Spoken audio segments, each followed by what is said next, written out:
Good afternoon or evening. I'm going to call to order the Camarillo Sanitary District. Can we please get a roll call? Director Tremblay. Here. Director Kildee. Here. Director Craven. Here. Secretary Santangelo. Chair Mulchay. Present. And Mr. Tremblay, will you lead us in the flag salute? Sure. Would you please follow me and salute to our flag? I pledge allegiance to the flag of the United States of America and to the republic for which it stands, one nation, under God, indivisible, with liberty and justice for all.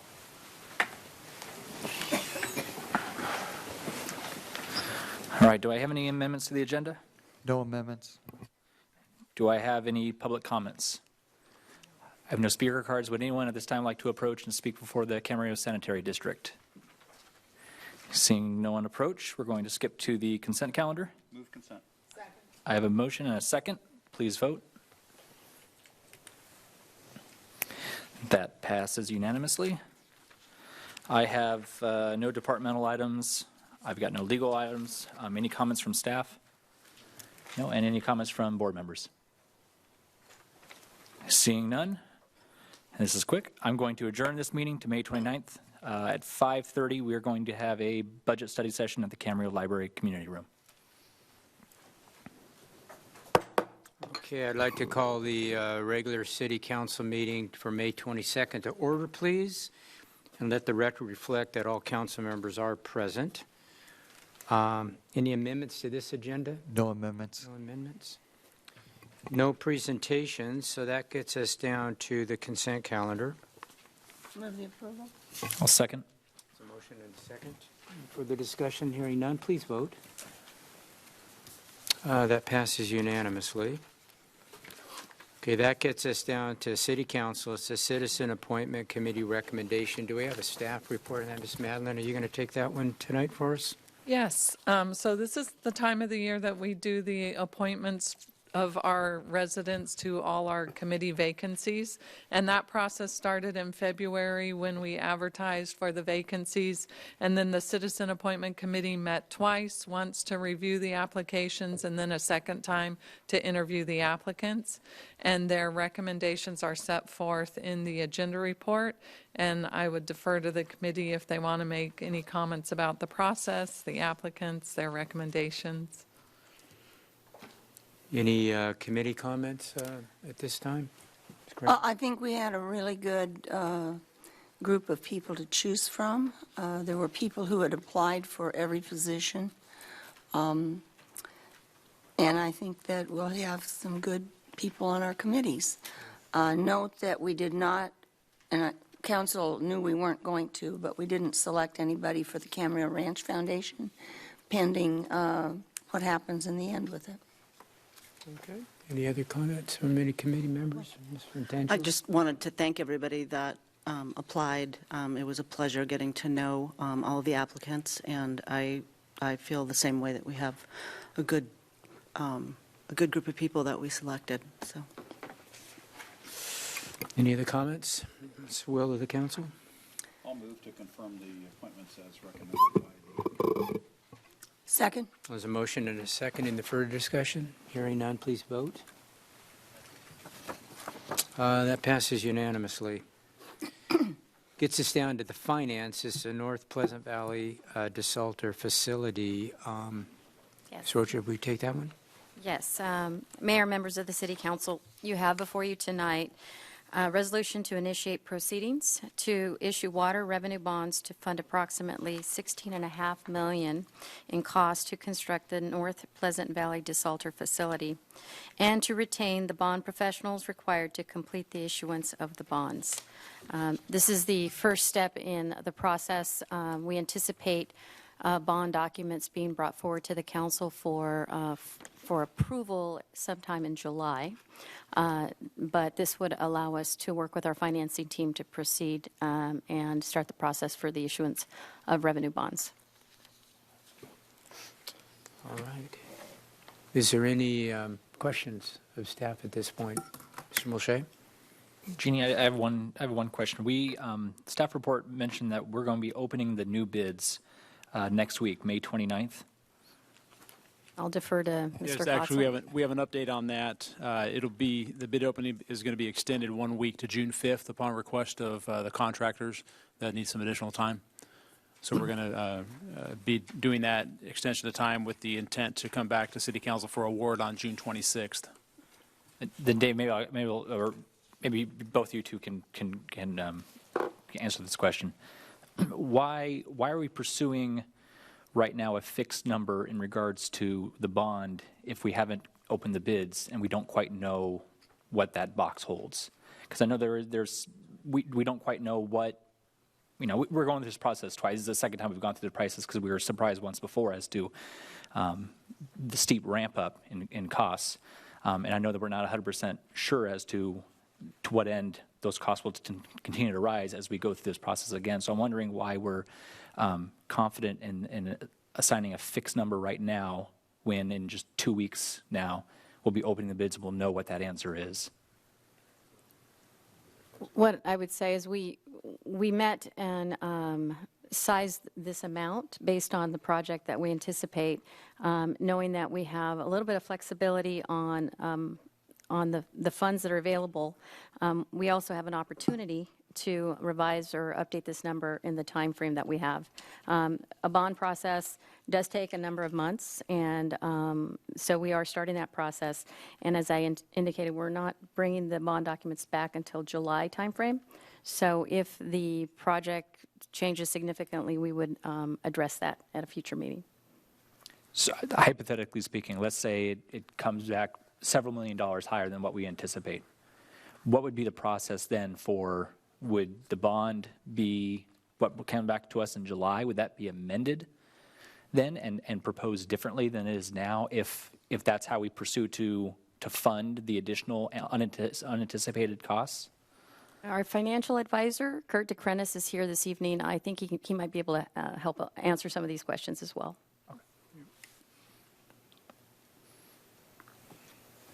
Okay. Mic is on. Thank you. Kurt DeCrenis, Columbia Capital Management, working as a municipal advisor for the city on this project. And I could either talk about the type of financing that is proposed here or answer a specific question. I don't know what you'd prefer. Well, if we authorize a certain amount or up to a certain amount in bond issuance and the cost of this project, according to the bids that we've yet unopened, comes back significantly higher, and we anticipate to utilize the bond process to, well, one, we approve those, we pick a bid, assuming we pick a bid, and we fund that through bonds. Can we change that between now and July? Well, I would look at it this way. I think the way we're looking on at the calendar for this financing is that the bids are going to be open before there is an approval of the bond sale.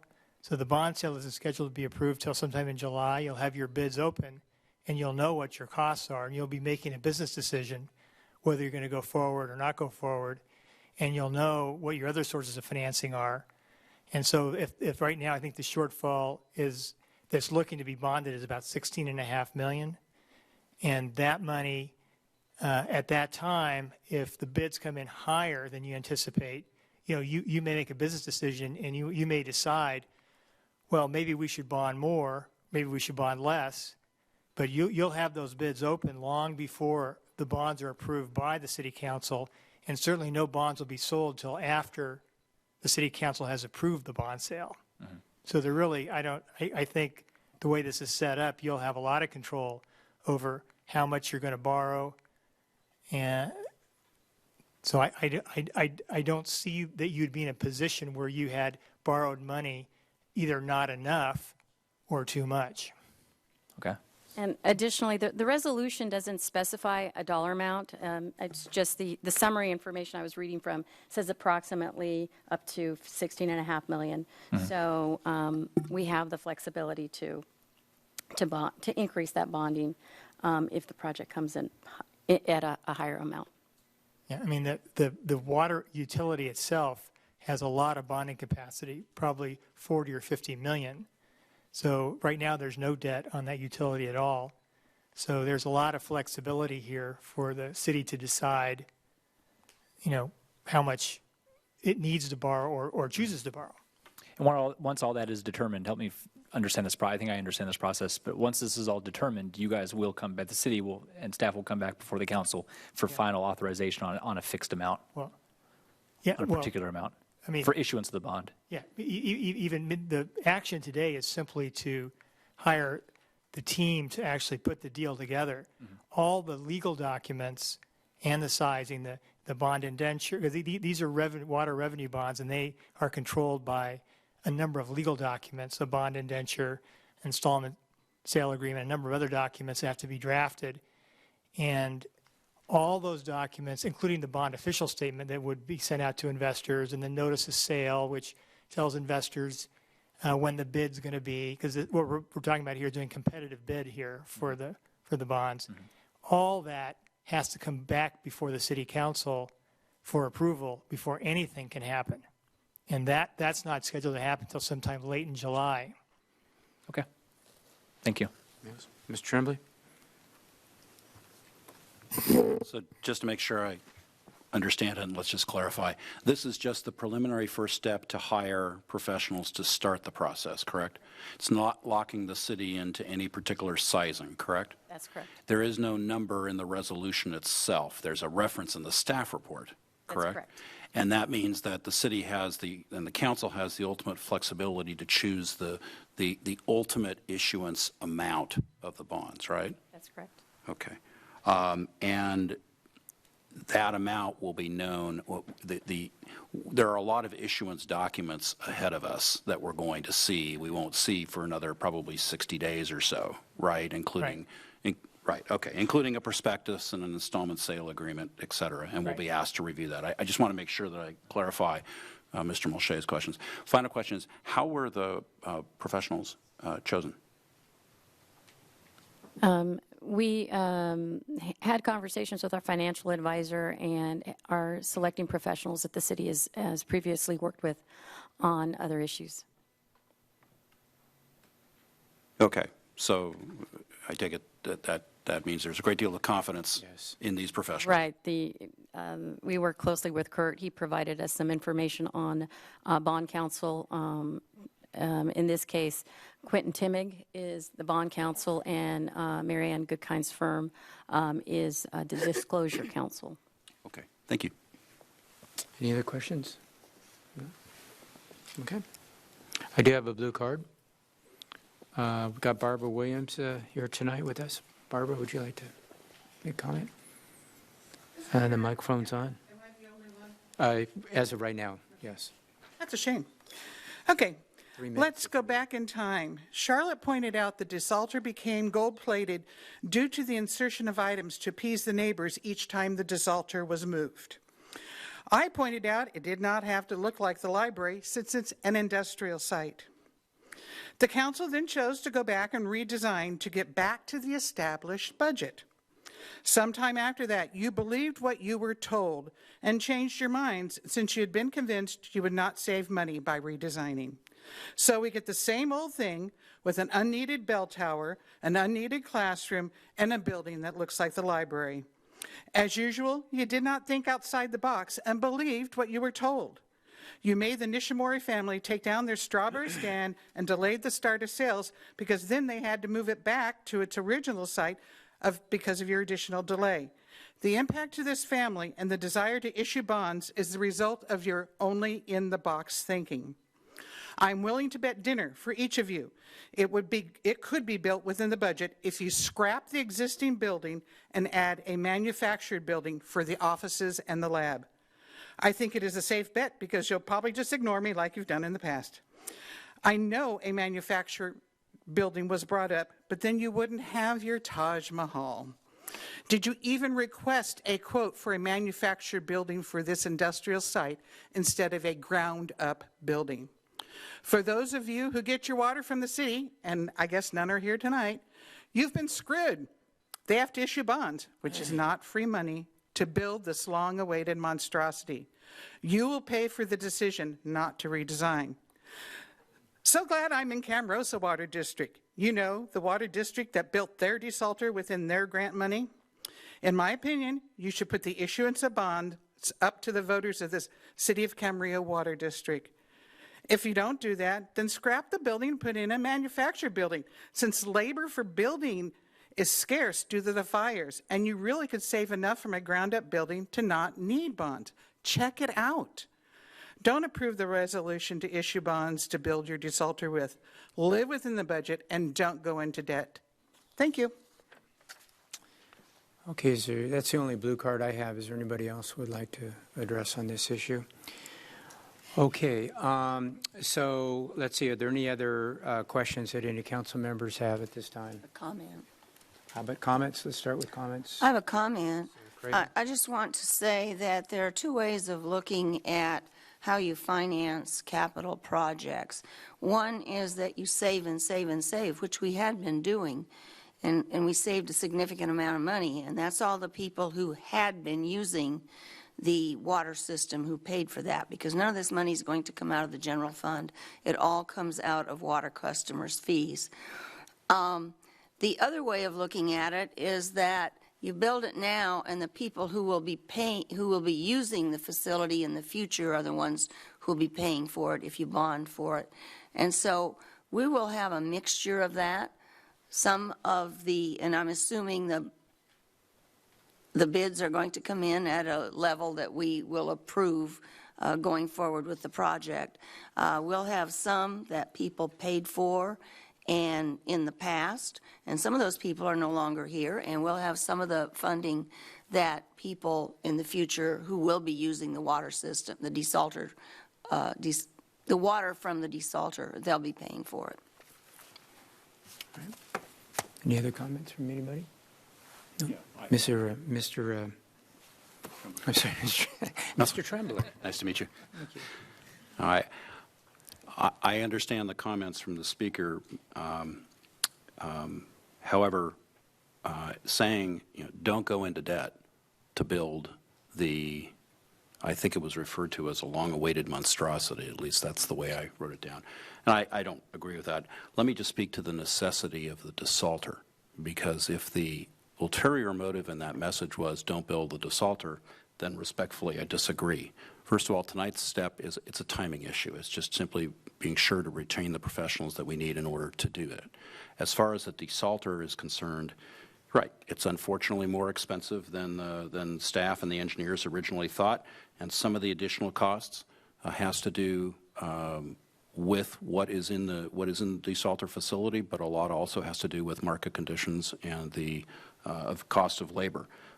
That said, the bottom line is the desalter is necessary for two reasons. First and foremost in my mind is we need to ensure for our citizens of Camarillo water availability if state water project supply is interrupted. For example, due to a major seismic event in the Delta, which could impact probably 20 islands in the Delta and take many, many months, if not years, to have state water project water coming back down in this area. And this city's water supply from State Water Project is somewhere between 50% to 60% over a period of time. So we have to provide for that. And secondly, and I have talked about this before, there is an environmental degradation issue in that portion of the aquifer. And the city, as other entities, are under a time schedule order to fix that. So from an environmental standpoint, this is a win project because it cleans up that degradation and also supplies the redundancy and reliability that the city customers need. I don't like borrowing the money either, but as Charlotte said, the city has set aside a lot of money for the project, which is being used. The city has obtained $20 million in grants. And so in context, borrowing $16.5 million, or whatever that amount is going to be, borrowing a portion, which if you use that number, it's about 23% of the capital cost of the project, doesn't seem to me to be, or it seems to me to be a good idea. I do not want to be a member of the council who looks out to residents of the city and says, sorry, we don't have any water for you if there is an earthquake in the Delta. Not going to go there. the desalter is necessary. It's just costing more, unfortunately, than we had hoped. All right. Any other comments from anybody? Okay. I'd like to move to adopt a resolution authorizing the commencement of proceedings to authorize the sale of water revenue bonds and to appoint and retain certain professionals to facilitate the bond sale. There's a motion, and there is a second. Any further discussion? Hearing none, please vote. That passes unanimously. Okay, that gets us down to Public Works. It's a weed abatement service. Do we have a staff report on Mr. Klotzel? Yes. Take that one tonight. Thank you, Mayor and council members. This item is to award a multi-year contract for weed abatement services. In the past, the city has hired weed abatement services for city-owned properties and right-of-way on an as-needed basis. In recent past years, we received more rain than the prior drought years, and there's literally a growing need for more extensive weed abatement, especially on hillside slopes that are abutting residential areas. These next slides show the location of city-owned properties or right-of-way where we perform weed abatement. And as you can see in the map, up at the northern area, this is the Bella Vista neighborhood. There's a section of slope area that's city-owned property, abutting residential homes to the south, and the drainage course to the north. We have on Avenida Prisa area needs weed abatement there. A real small section at the central interchange, open area. These are open space areas that are prone to weed growth, especially after we get the rains. A strip along the northbound on-ramp at Springville. It's abutting the Springville interchange, which is separately maintained. This is on the other side of the fence. We have an easement area for utilities there that's under our control that needs weed abatement. And then the area here, city-owned property between Ventura Boulevard and the airport. Moving on to the center part of town, we've got a couple small sections of city-owned right-of-way that were dedicated when these two developments went forward, anticipating future right-of-way needs there. So that's open space area that needs abatement. We have a small lot on Arneal that's currently under proposed development plan in the future. However, we have been abating the weeds as necessary there. Another open space area along the Dawson and Mission Oaks curve, and next to the Metrolink parking lot, space there that needs weed abatement. And these locations will be abated twice each year, typically in May after the spring growth, and again in October before the rainy season. The contract does include the ability to have additional work performed on an as-needed basis. The last section of areas is on the east side of town, and these are largely slope open space areas along Cayugas Creek, and then also the F Canyon open space area, and the slope areas along Santa Rosa Road, north side of Santa Rosa Road, generally between Wood Creek and Oak Canyon. These areas are landscaped to some extent. It varies. There are some areas that have very little existing established healthy landscaping, and then some of it is landscaped with trees and shrubs. Our landscape maintenance contractor maintains that established growth and landscaped and irrigated areas. Then we have this open space area that is prone to weeds. And those are the areas that are a part of this contract for weed abatement. A couple representative pictures of these areas. This is on Santa Rosa Road behind the Greek Church at Wood Creek. And you can see the entire slope area covered in weeds. So this is not regularly maintained by our landscape maintenance contractor. We have established shrubs and trees and a need for these weeds to be abated. And that is all handwork on slope with handheld equipment and labor-intensive work to clear these weeds. And again, a sensitive area being a budding residential area upslope. So it's important that those weeds are abated. This is across the street on Wood Creek, still north of Santa Rosa Road, behind the fire station 52. And this is an area that would be performed by equipment, essentially a disc behind a tractor that's towed, and the weeds are disked into the ground. So it's a combination of handwork and equipment work, largely handwork on those slope areas in Cayugas Creek, F Canyon, and the Santa Rosa Road area. So the item tonight is to award the multi-year contract through June of 2022, and it does include an option to extend when we get to that point. If so desired, we can extend the contract for, I believe it's another one additional 2-year period. Again, the weed abatement is scheduled to be performed twice each year, typically in May and October.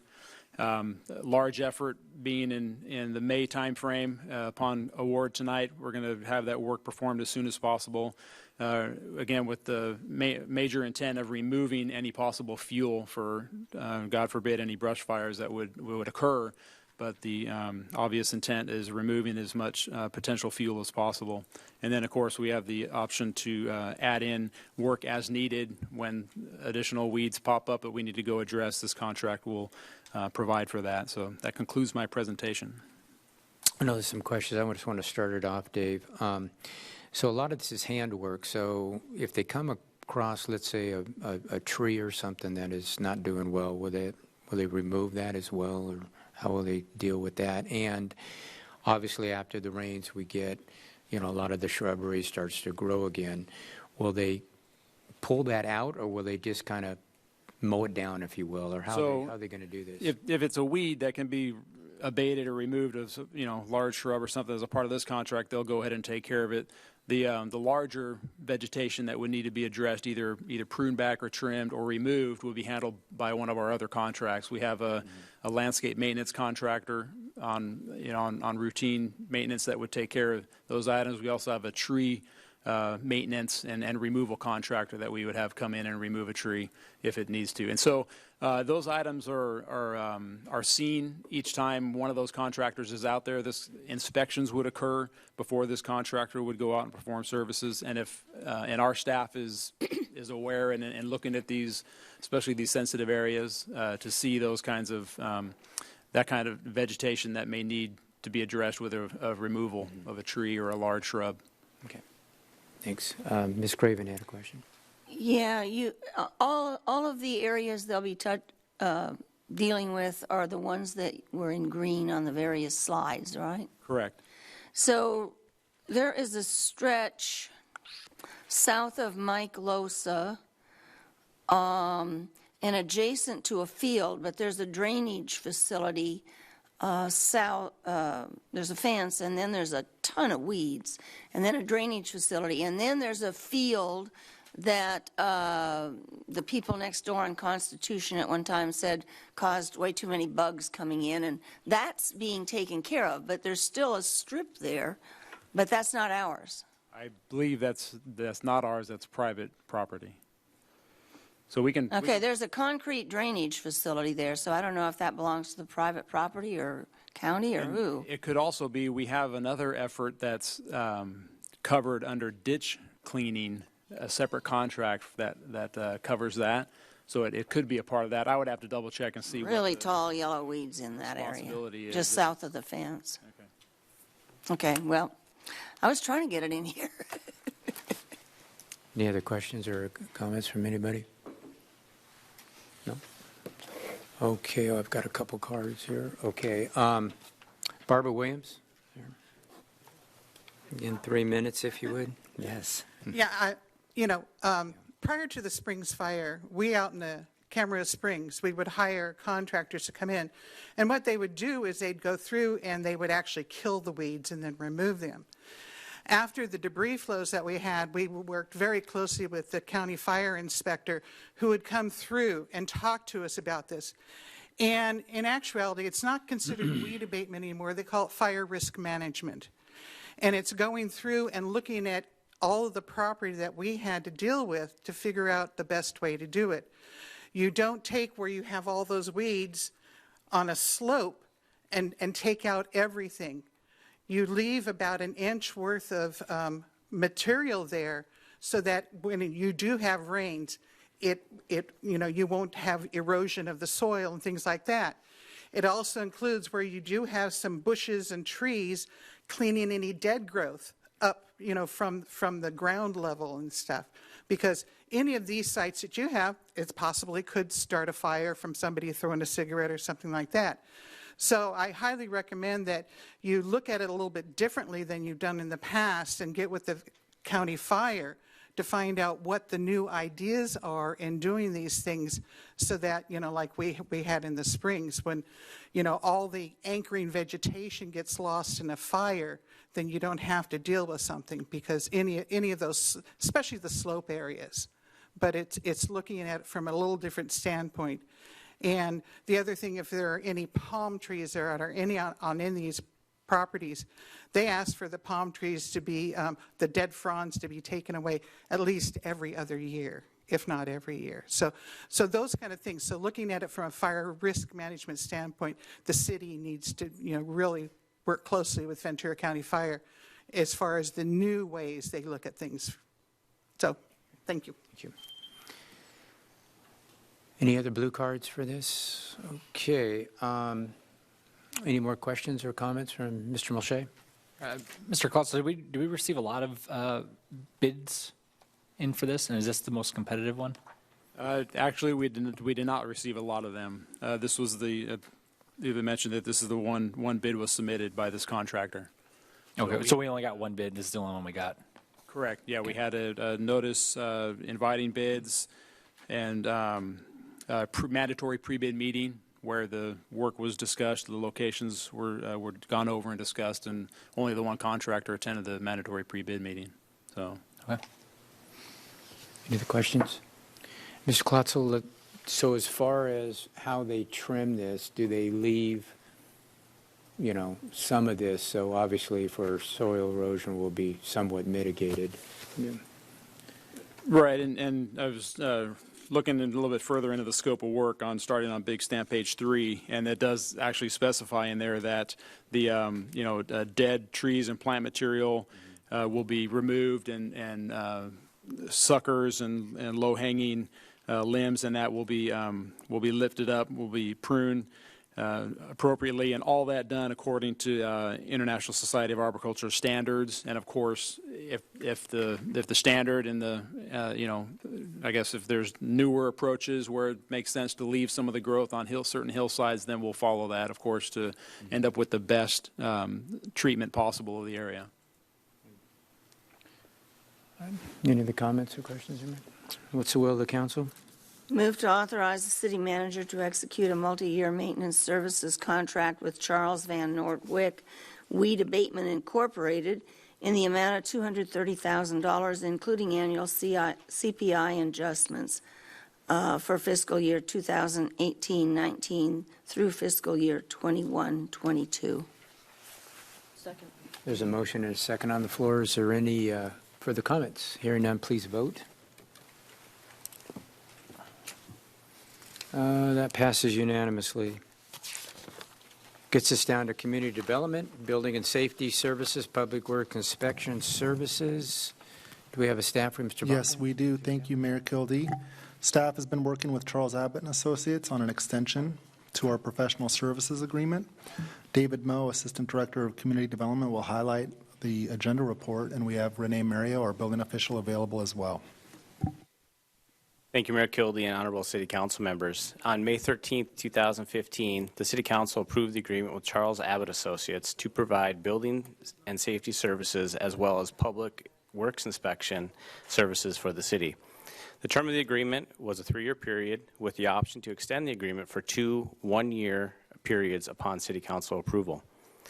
On April 25, 2018, the city council approved the first 1-year extension, extending the agreement until June 30th, 2019, and approved an additional work request for public works inspection services for various land development projects. With the expiration of the First Amendment to the agreement drawing near, staff is recommending a second amendment, which would include a revised payment schedule for building and safety services to reflect permit activity, and extend the agreement until June 30th, 2020. The proposed second amendment would be the last of the 1-year extensions authorized by the City Council in 2015, and after its term, the agreement is set to expire. The staff's recommendation is to authorize the city manager to execute the second amendment with Charles Abbott Associates for fiscal year 2019-20. Concludes my staff report. Any questions for Mr. Moe? This time I have a comment, but later. All right, no questions. This is a time for comment period. Ms. Craven, do you have a comment? Anybody out there want to talk? Do we have any blue cards on this one, Ms. Madeline? No, we do not. Okay. I can remember when we had this is my Charles Abbott speech. I can remember when we had the county doing our building and safety inspections, and we had nothing but complaints.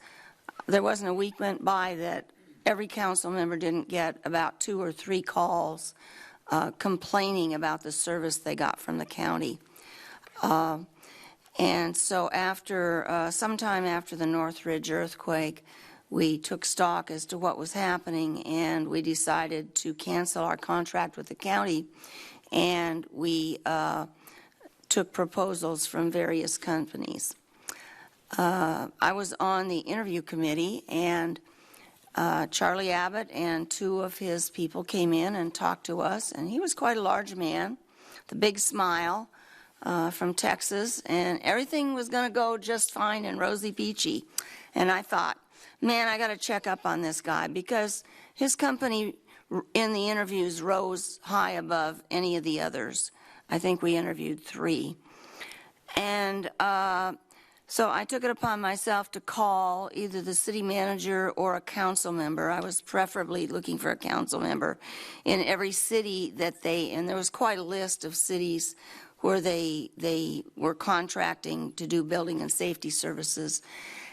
And every single one of them told me that they were very, very happy they had gone with Charles Abbott and Associates, and that they had never received a complaint. And so I came that night and I said, I really checked on Mr. Abbott, and I believe that what he says is true, that we will enjoy a long relationship with him with really good service and very few to no complaints.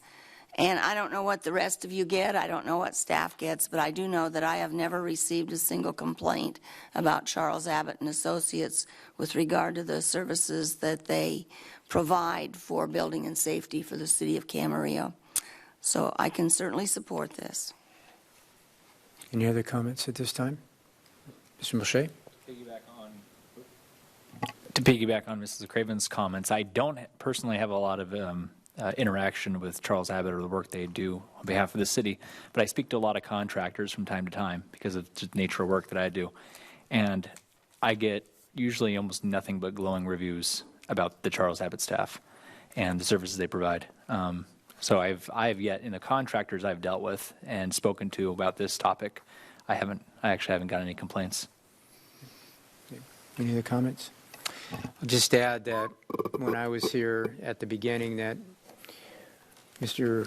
Abbott and associates were there, and I look at their long-term employees, and they've got a very lot of long-term employees that have stuck with this company. And to me, that says a lot about levels of service. And there's a number of people that we all know that's with the company, and they have given us, in my opinion, very exemplary service.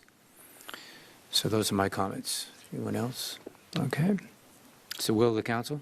I'll move that we approve suggested action in the staff report. Second. There's a motion and a second. Is there any further discussion? Hearing none, please vote. That passes unanimously. All right, that gets us down to administrative services. It's a library audiovisual repairs. Do we have a staff report on that? Yes, thank you, Mayor. Public Works really has been the lead on this project with the assistance of John Thomas, Assistant Director of Administrative Services, who's here to give this report tonight. Good evening, Your Honor, and members of the City Council. I'm John Thomas, Assistant Director of Administrative Services. The item before you tonight is to consider awarding a contract to Pacific West Sound Professional Audio and Design, Inc. for needed repairs to the audiovisual system located in the community room of the Camarillo Public Library. Over the years, the community room has become a highly desirable location to hold various kinds of community events, such as banquets, receptions, meetings, and many kinds of library programming. On average, the room is in use 6 days a week with multiple events scheduled each day. To accommodate this use, the room has been equipped with microphone systems, speakers, projector and drop-down screen, computer and laptop interfaces, and also audio-video control systems. The equipment was installed when the library was originally built and is now over 13 years old. The control system that integrates the AV equipment has failed multiple times, requiring costly repair, and is currently not operational. The staff has implemented a temporary system to meet the needs of the room until a more permanent repair can be performed. Staff is recommending the replacement of the control system, including necessary cabling and wiring, replacement of the projector, and various improvements to the microphone PA system. In accordance with the California Uniform Public Construction Costs Accounting Act guidelines, staff solicited and received quotes from vendors to perform the needed audiovisual repair work. Pacific West Sound submitted the lowest quote, and staff recommends awarding a contract to Pacific West Sound in the amount of $48,979.19 and authorizing a contingency in the amount of $7,350.81, which is about 15%, for additional unforeseen work if required. Finally, staff has identified and blocked out a time during the last week of June and the first week of July for this work to be completed. This concludes my report, and I'm available to answer any questions you may have. I'll start off, Mr. Thomas. Did we check references on this business? Yes, we have. Okay. Question, Mr. Tremblay? John, how many quotes did we get? We had two. Two vendors. Quotes, two vendors. Two vendors. And the quote from the other vendor was higher, I take it? It was higher, yes. Higher than Pacific West Sound's quote? It was. Okay, because I notice this is an estimate. It's not a bid. Well, they've, due to the nature of the work, well, actually, if you,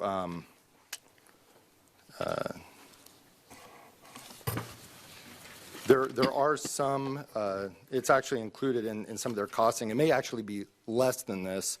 There are some things that as they get into some of the conduiting, the running of the cables, it may require additional work. So they went ahead and actually provided pricing to accommodate that, but they're not sure at this point if it's going to be required. But that work is included in this cost that they provided. Okay, and I note that the recommended vendor is Bakersfield, from Bakersfield, and no disrespect for Bakersfield. Was the other quote received from a local vendor? Yes. Okay. All right, thank you. Any other questions? Okay. No cards. Any comments? I'll move the approval of the item as presented in the packet. I'll second. There's a motion and a second. Is there any further discussion? Hearing none, please vote. That passes unanimously. Okay. Let's see, Counselor, would it be appropriate to announce what the closed sessions are tonight? Yes, it would. We'll have a conference with legal counsel, existing litigation pursuant to Government Code Section 54956.9D1. The name of the case is Southwest Voter Registration Education Project versus the City of Camarillo. A second item is a conference with real property negotiator. The authority is Government Code Section 54956.8. The property is Camarillo Ranch at 201 Camarillo Ranch Road. The agency negotiators are listed in the agenda. The negotiating parties are the Camarillo Ranch Foundation Board. Under negotiation, lease, price, and terms of payment. On the third item regarding the Clean Power Alliance, this closed session will not be necessary, so there will be no closed session on this matter tonight. All right. So that gets us down to new business. City Manager, do you have anything to share with us tonight? Yes, I do. Thank you very much. Tonight's meeting is being live streamed on the city's YouTube channel, and we will be live streaming city council meetings from here on out. Viewers can get the link from the city's website under the agendas section of the website. So for those of you who don't have TV and are not seeing this, but if you hear about it, you can see it via live stream over your internet connection. Thanks. Great.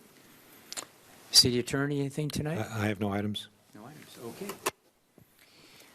City Council, let's start. How about Mr. Mulchay? Do you have anything you'd like to share with us tonight? I do. Give me 1 second. All right.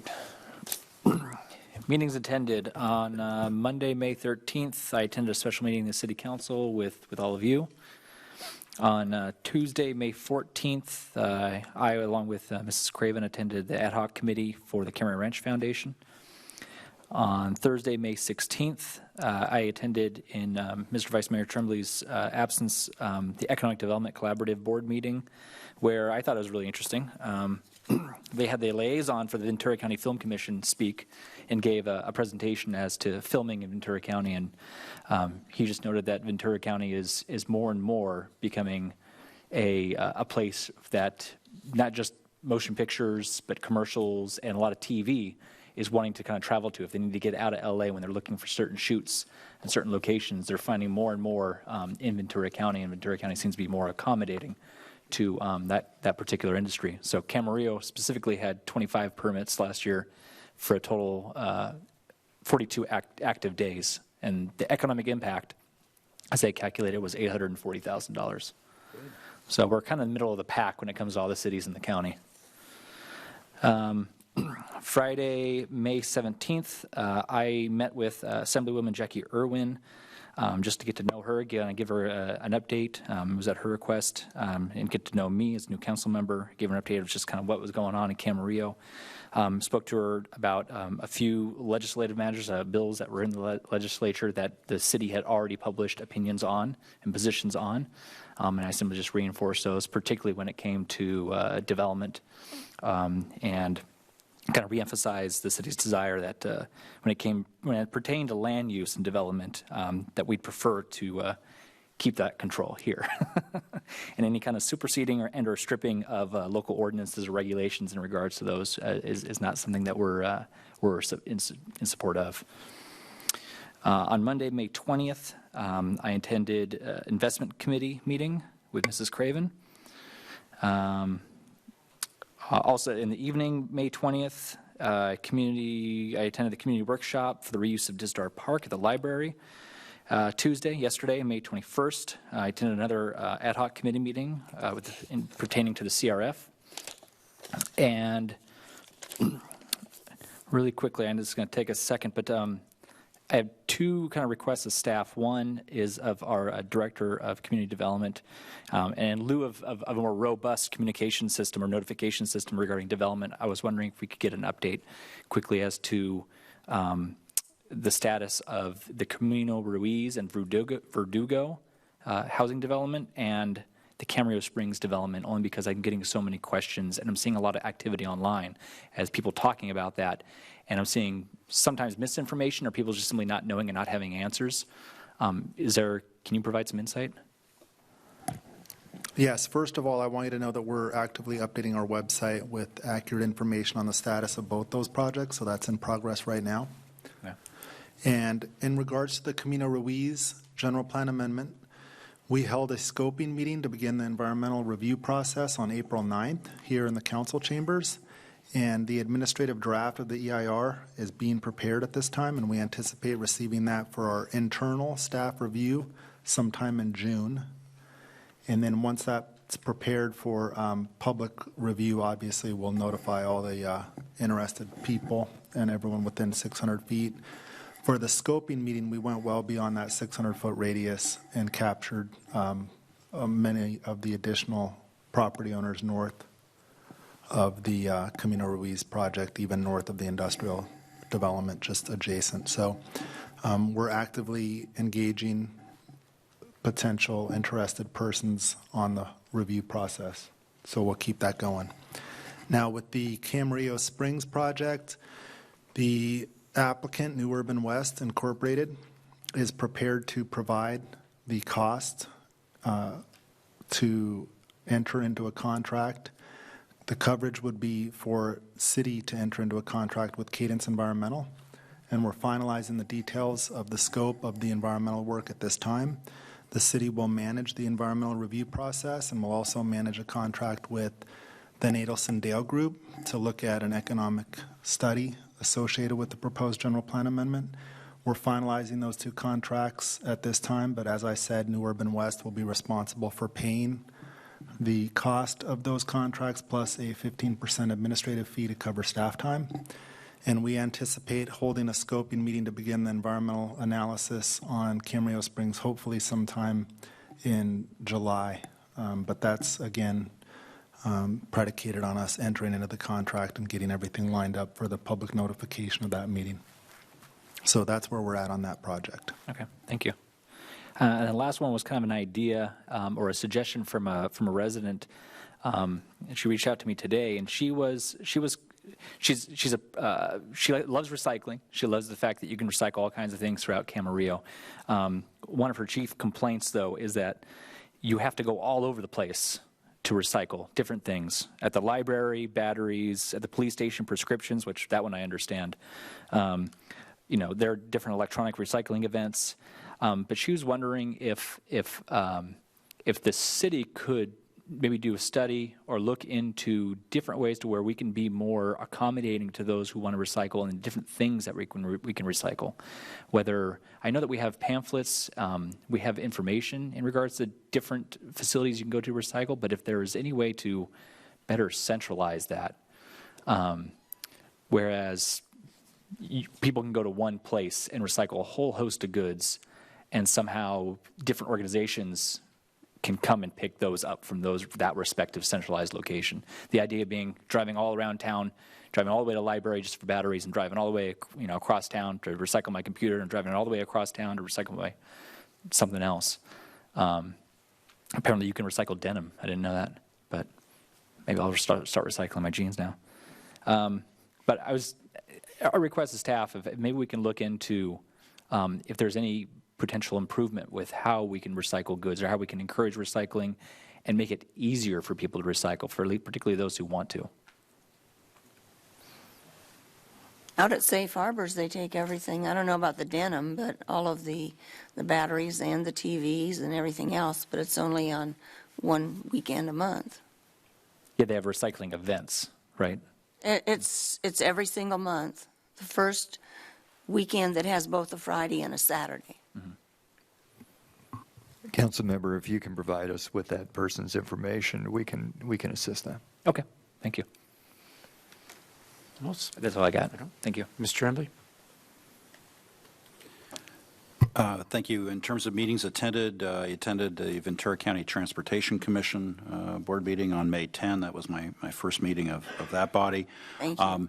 And you're very welcome, Mrs. Craven. I know how busy you are with GMA. So there is a lot going on from a transportation and transit standpoint. And one of the afternoon presentation by VCTC staff was on current and future transportation needs and issues throughout the county, including the 101 improvement project, which is currently just starting to be reviewed at this point, just at the beginning of the process.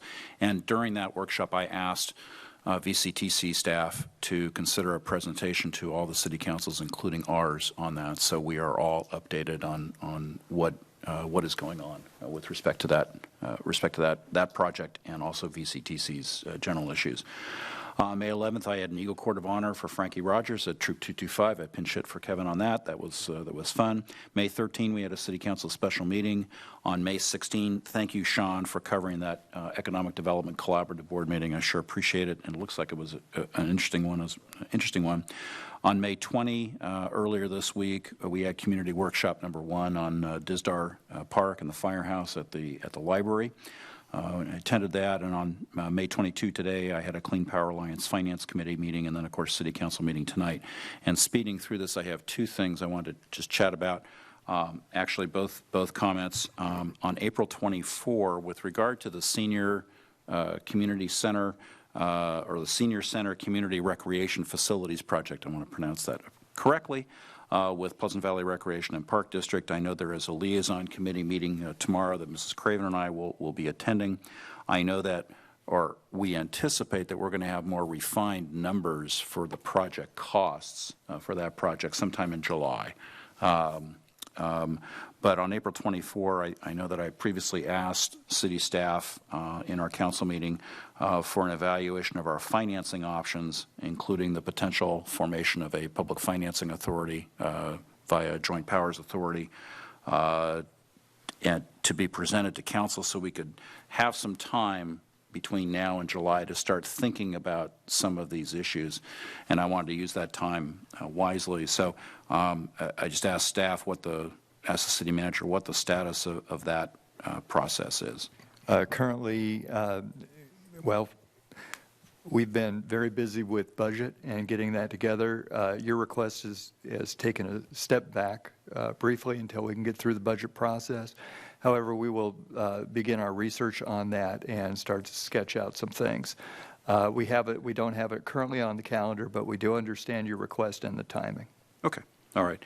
And the second, in late April, at the second council meeting in April, I did make a request for a review by city traffic staff relative to, I think we all have different names for it, but I'm thinking about that stretch of road from Upland and Santa Rosa all the way west, all the way out Las Posas to Springville. I think Charlotte calls it something else. Then I'm not sure. No, it was a fine nickname. I call it the Alternative 101, but I know that I had requested that staff look at that in a holistic way, given my perception about the increasing traffic volume in that stretch, in terms of accident rates, speed limits, recommendations for improvement, et cetera, and present that review sometime to council. Is there anything to report on the status of that request? Yes, we are compiling that information to schedule to bring forward at a city council study session at your next meeting, June 12th. Oh, great. Okay. And that's it for me. Thank you. Thank you. Ms. Craven? Yes, I attended a ton of meetings.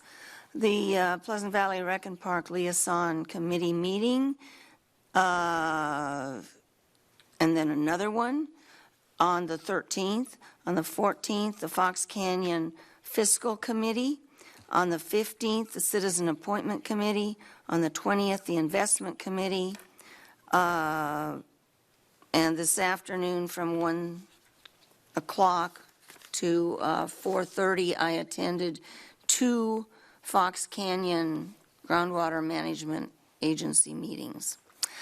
In addition to that, I attended the California Contract Cities annual conference, and they had quite a few good sessions. One was on smart cities. One was on legislation. They always have a very extensive legislative session or two. And one was hosted, or not hosted, but led by Anthony Portantino, who at one time was a council member in La Cañada Flint Ridge, and now he's a senator in Sacramento. And he also is chairman of the Appropriations Committee. So it was his committee, and he said his decision to lead the committee to hold up SB 50, which is the one that would take away single-family zoning in essence. And the other one that he held up was AB 1365, which was the bill that said if you didn't have any cannabis stores in your city, that you would have to allow one for every 4 liquor stores and bars. He said that both of those are going to be coming back next year. They'll be 2-year bills, but this year they will no longer be considered. And he also pointed out that these were both the governor's bills, and he had, even though that action just took place the day before, he had already received a lot of heat from the governor and from many Senate Democrats. Since we were against both of these bills, I think it would be appropriate to send Senator Portantino a thank you letter, thanking him for holding these up in committee, and copying our Senator Hannah Beth Jackson and also our Assemblywoman Jackie Irwin, just so that they'll have that in mind next year when these come back. I also attended, well, I talked to, at conferences, you never know whether to go talk to people who are going to try to sell you a whole bunch of stuff or to only talk to the people that you're already contracting with because you feel safe. They're not going to sell you anything. So I took a chance on a few of them. Most of these people I'd talked to in the past, you know. But there was a new one there. It's called Energy Upgrade California. And so I was interested in what they did. It turns out it's a state organization or state something, and it's under the PUC. But because time, I forget what they call it, but next year is the year when we will be starting to pay for our electricity by the time of day. It's priced differently during different times of day. This group is trying to educate people on what they can do and how to go about it. And one of their people is located in Malibu. That's where he lives. But I don't know where the office is. I'm presuming maybe in LA. But I have all of this and the contact, and I think it'd be good for us to have a presentation at some point. It isn't really urgent. But next year is when people are going to start paying completely differently for their electricity, at least those who are under Edison, and I don't know if it's those who are under the CPA or not. But it certainly wouldn't hurt on having a presentation on how to conserve energy. So I'll pass this down to the city manager. And that's all I have. Thank you. Ms. Intangelo? Okay, I attended the Ventura County Animal Shelter Commission meeting on May 9th. Thank you. You're welcome. We were introduced to the new Animal Services Director, Jackie Rose. She had just been there 5 days, so she's got 12 years experience in shelters. She's actually a member of the Florida Bar. She's worked at other no-kill shelters. She has a lot of these certifications. She has been involved in lots of fundraising and part of fundraising to build new shelters, which they are working towards doing. So I spoke with her for a while. I told her the weather gets better because it was raining. And they also, where did I put it? Had their new budget. I thought it was just interesting. You know, the amount that Camarillo pays is based on the animal intakes per city. So we were at 10% for 2018. Just for comparison, the highest is like Oxnard, 36.3%. They're bigger. Much bigger and more animals. So that's about it. They're working hard with their foundation also to raise money. They really would like to build a new shelter for a lot of reasons. So they're still working towards that. Let's see, on May 13th, I was at the liaison committee at 8:30 in the morning, and then at 6 p.m. our special meeting. On the 15th, the citizen appointment committee. On the 16th, I was at the ribbon cutting for You Got Maids. And on the 20th, the community workshop for Dizdar Park. I think that was it. Yep. Okay. All right.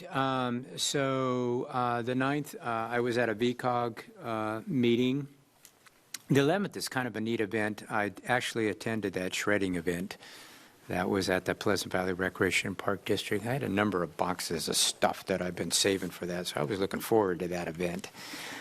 The 13th, I was at the City Council special meeting. The 14th, I moderated a Saving Lives at Town Hall that our police department was there, among others. The 16th, I was at a VRSD meeting, and later on that day, I gave an Eagle Scout to Joseph Lewis. I had to tell you, they're such impressive people, these Eagle Scouts. They're all just very impressive. Also, yesterday, along with several other council members, I attended the community workshop for the reuse of Dizdar Park. So, We've all been very busy. Again, thank you for those that have helped me along the way here. I appreciate, Susan, you attending the Animal Regs meeting. I appreciate that, and all the rest of you that have really stepped up. Appreciate that. So with that, we're going to into recess. We do have 2 study session items, so we're in recess.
Hand over your heart and join me in the pledge to the flag.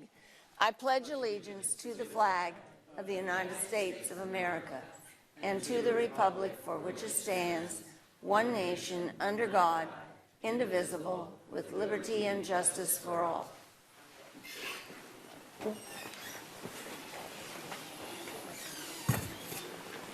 Okay, no items. All right, that gets us down to public comments. I have several slips. If you could keep your comments to 3 minutes, I'd appreciate it. First is Barbara Williams.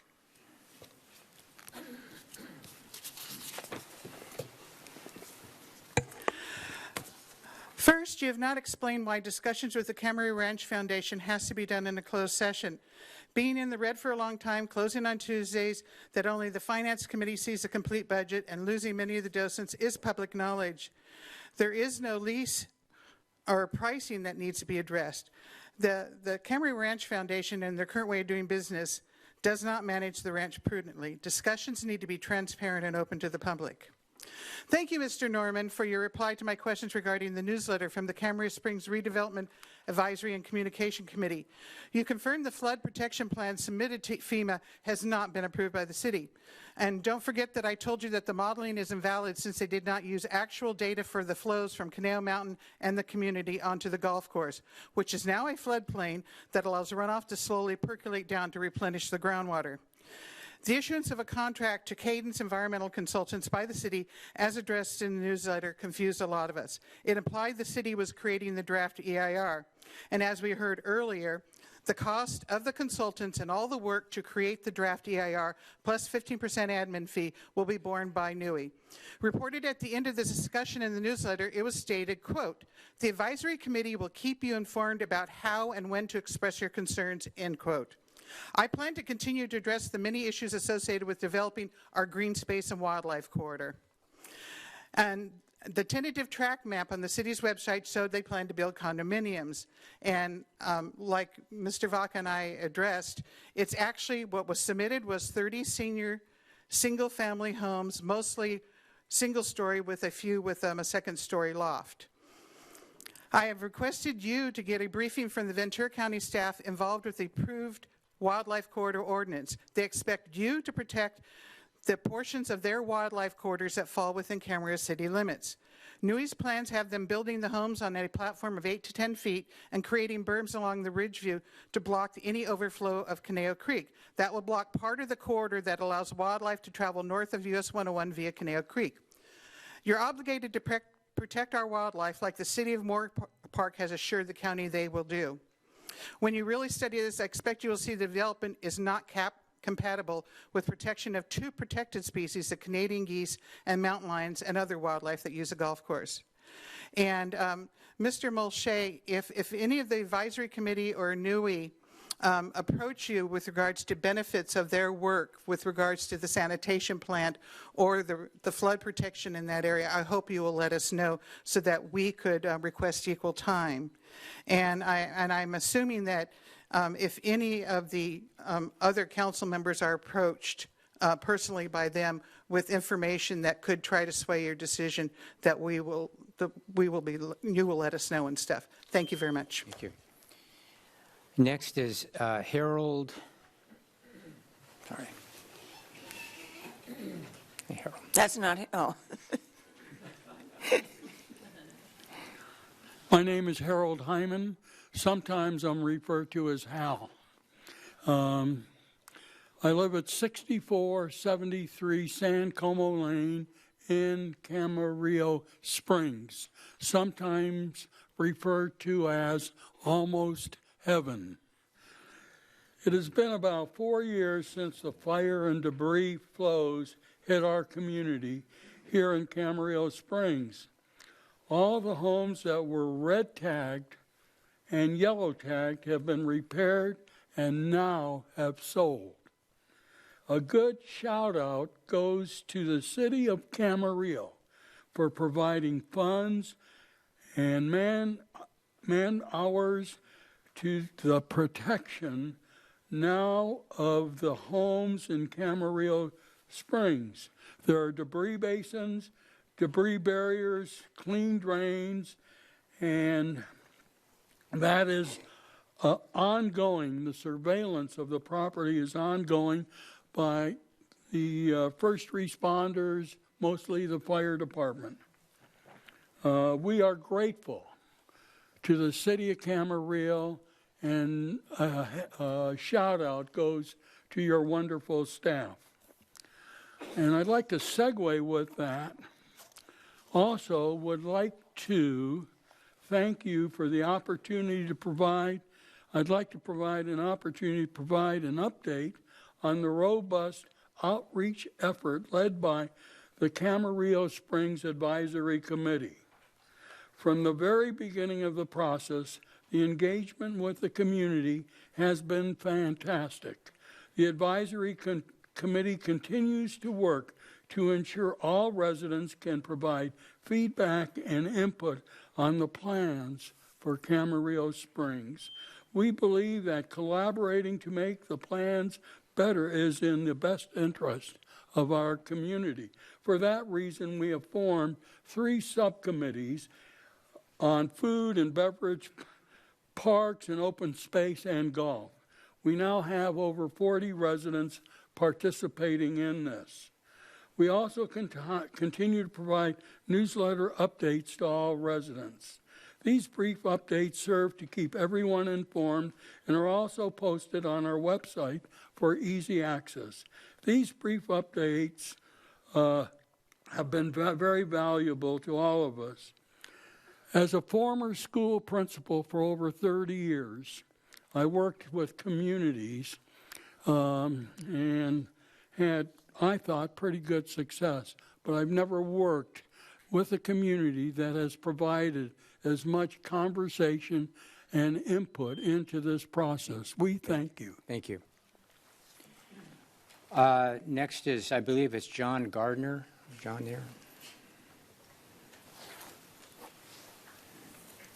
Good evening, John Gardner. We live on the golf course in Camarillo Springs. Wanted to thank the staff for moving the project along with the EIR process. I think there's been some confusion. We're very clear that it's a long process, lots of things to be evaluated. It's paid for all by the developer. And so we're just excited to see that the process is moving along. So we appreciate that. The other thing that I think is pretty exciting, the early hydrology reports suggest that there's a way to move 150 homes out of the floodplain. Now, again, that's subject to all the studies, FEMA approval, FEMA changing the floodplain map. But in addition to just the value for those homeowners, I think there's a lot of value for our entire community. The developer in that process to make that happen would invest millions of dollars that otherwise is not going to get invested in our community. So we're pleased about that.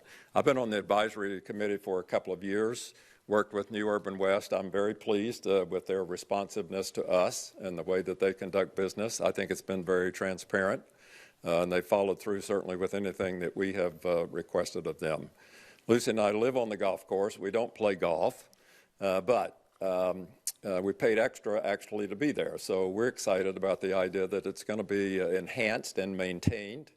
Also, what's now a pretty dilapidated restaurant and clubhouse is to be replaced with something that we expect to be pretty exciting and maybe even a destination spot, to include some non-golf recreation opportunities, we think, associated with the clubhouse. So we appreciate your moving the project along. Thank you.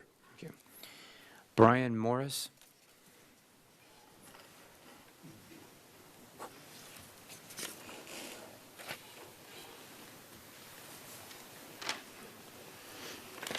Good evening. My name is Brian Morris, and I live in Camarillo Springs. New Urban West supports the so-called Camarillo Springs Advisory Committee, which delivers their community outreach and information efforts. Print from this committee gives the appearance of independence from New Urban West, but they are one. New Urban West recently mailed a community newsletter updating the status of their golf course project, giving the impression to our residents that major steps have been blessed by the city and approval is imminent. The truth is the city has only received tentative and incomplete plans for the property tract and for flood protection, neither of which they have approved. Our team from Oppose Camarillo Springs Building asks again that the golf course plan be placed on a fast-track approval and denial program. We believe the decision to approve or deny will ultimately be based on whether to change the current property zoning from rural exclusive to residential. Can we face the Camarillo residents with a zoning change allowing the construction of 300-plus new homes stacked on top of the largest recreational area in Camarillo?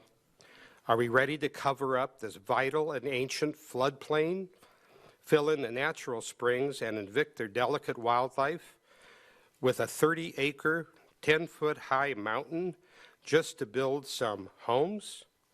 Are we so secure in hydrology, science that will ignore flooding history and Mother Nature's unpredictable power? Their proposed flood control scheme will endanger our residents, the Camarillo City Water Treatment Plant, and I lost my place. And neighboring properties who are sure to give voice. The homes will be built 10 foot higher than the existing homes, keeping them safe and dry. Are we prepared to add 600 cars to our worsening traffic and add them to the evacuation gridlock we experienced last fall? Must we forfeit the spacious views and serenity and beauty of wildlife that we understood came with the price of our homes? Our nation's wildlife is thinning. The birds such as the Les Bel Iviro and other endangered species live on the golf course. We can expect powerful spiritual issues to be voiced in opposition as well soon. Let's show Mr. Richards and his community developer that the floodplain will remain and that Camarillo protects its community and its residents. Quickly, I also would like to thank members of the council for getting involved in Nextdoor and some other opportunities to discuss and to help us understand better what you're doing. Thank you. Mandy Jacob.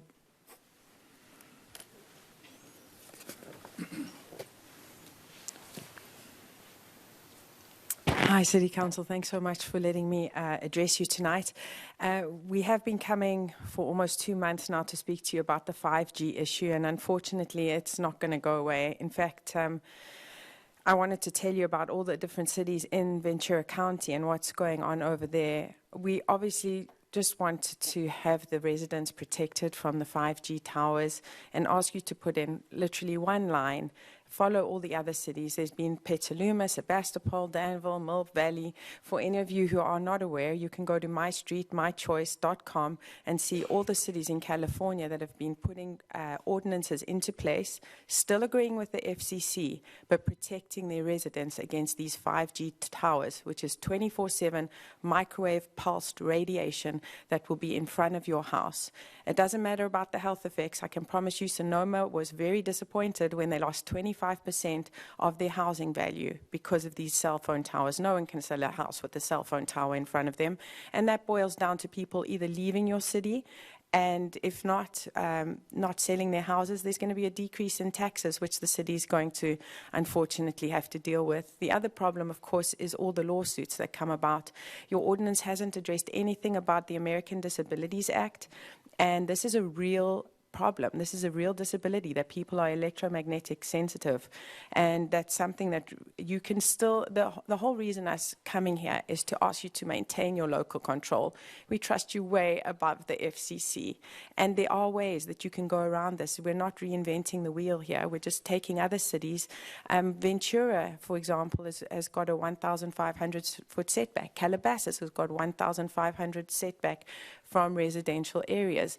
And we're just asking you guys to please be the point of most resistance to the telecoms so that they can go to cities like Pacoima, who already has become a smart city, and go from there.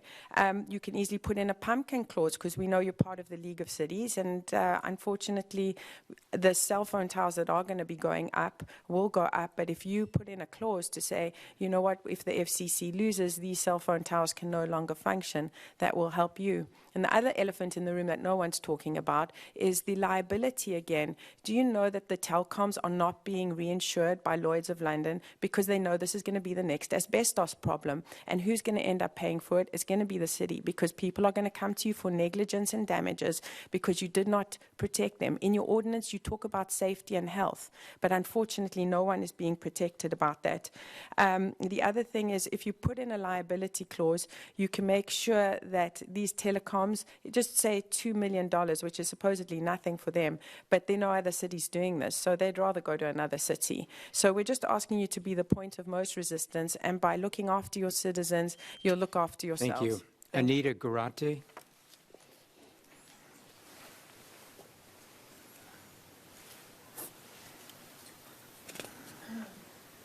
Good evening, and thank you for having this hearing tonight. I am a citizen here in Camarillo, and I was diagnosed with an EMSF sensitivity about 4 years ago. And last year, the most recent thing that's happened for me is that I came upon a situation where I have this intense itch all over my body from head to toe, accompanied by headaches sometimes. And these are related to EMF situations. I'm sure, I'm positive, that if any of you went through the health hell I've been through for this past year, you would probably not want to have a tower near you, anywhere near you at all. I was asked to come up here by a friend where I just found out about this last week, so I'm not very prepared to give any solutions for this. I am just pleading with you tonight to please consider options of how to protect us if the towers do go up. I do have some engineering friends that if the towers do go up, there is a protective device or something we can use to combat whatever energies come at us from these EMFs. I thank you for your time, and I hope you have good health. Lorena Sarwatari.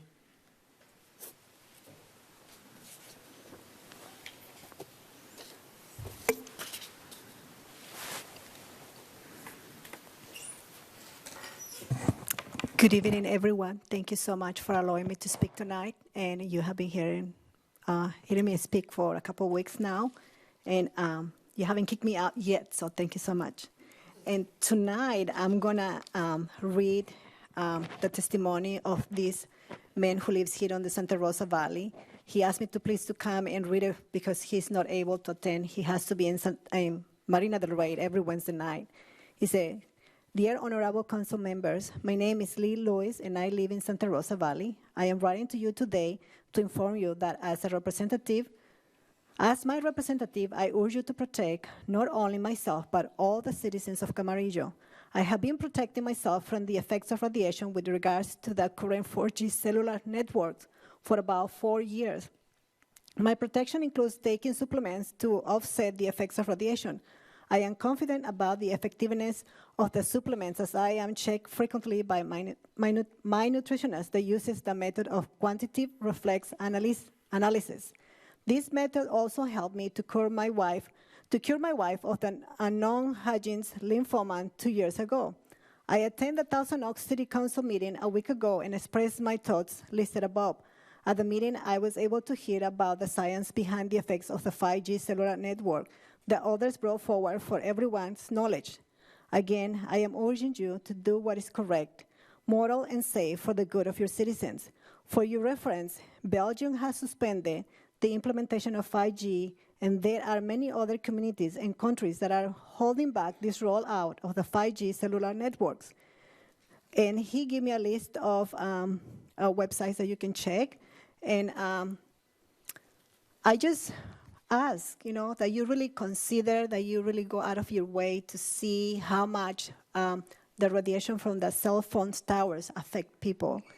And also know that Thousand Oaks right now has 2 legal actions against them because they haven't even put out an ordinance yet. So I thank you so much for being here and for all the work that you do. Believe me, I do. Thank you so much and have a good night. Thank you. Chantel Limon.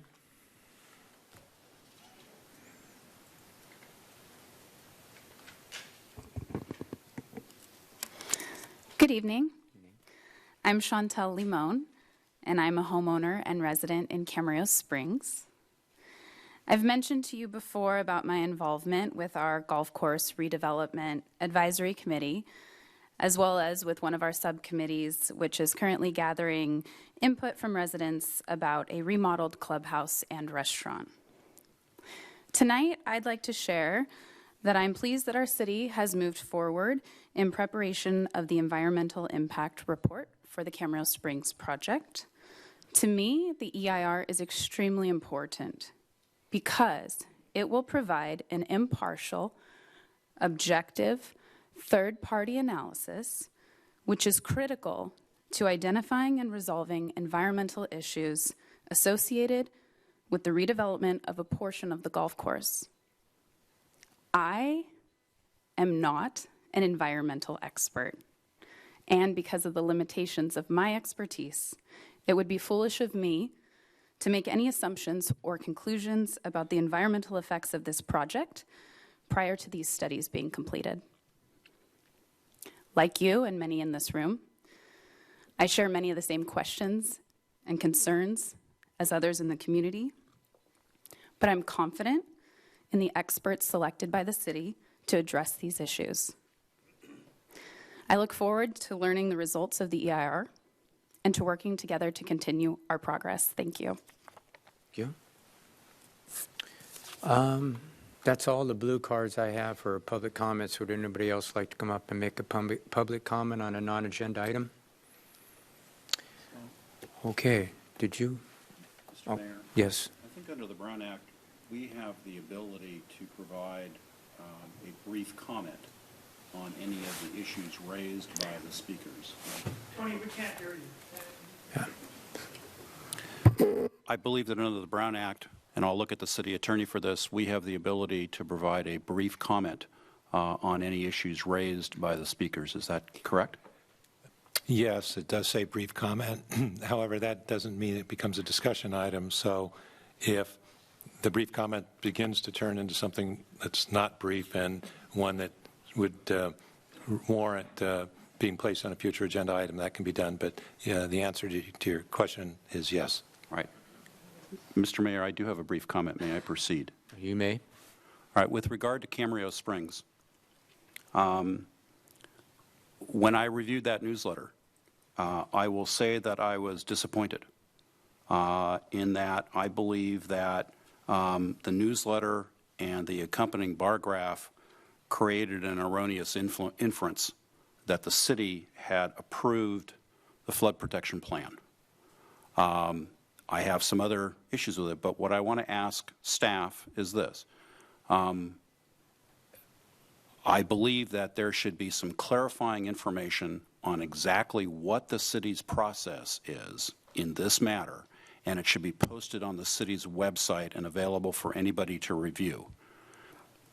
Is staff, and perhaps I missed it because I didn't look today or yesterday, is the staff preparing some sort of FAQ or specific website information that anybody in Camarillo Springs or elsewhere in the city can go to and understand exactly what the process is that is involved here?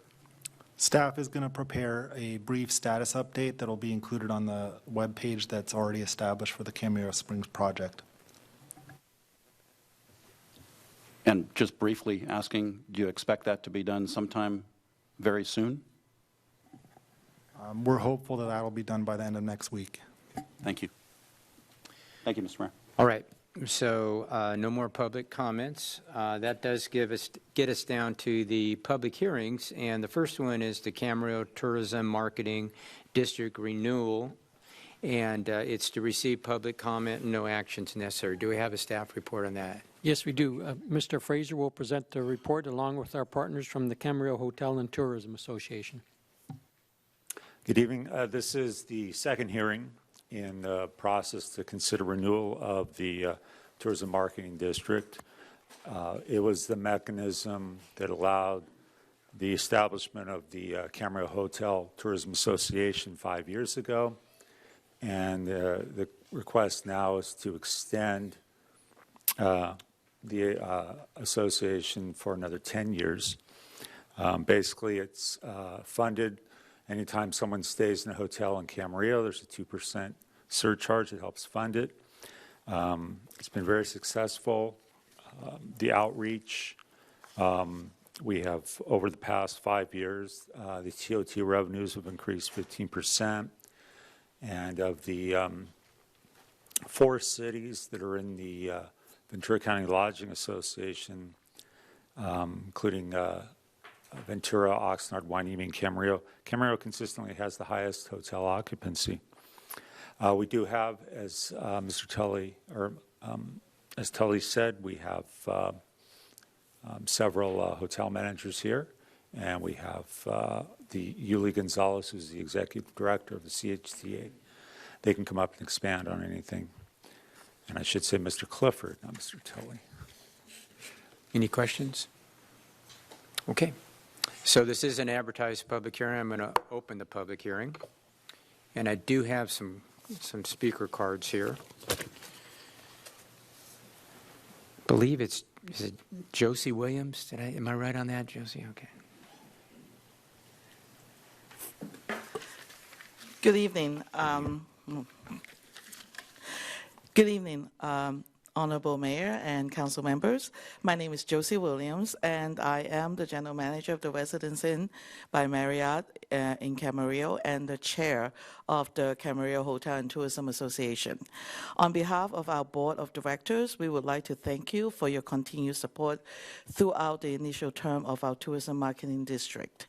We have been able to achieve great success for both the lodging industry and the Camarillo community, and we hope to continue our effort for years to come. With us today in support of the renewal, we have the following hotel partners. That's me, Residence Inn by Marriott Camarillo, and Courtyard by Marriott Camarillo, Bella Capri Inn and Suites, Hampton Inn and Suites, Goodnight Inn, Best Western Camarillo Inn, Motel 6, and then Mian Plaza and Conference Center.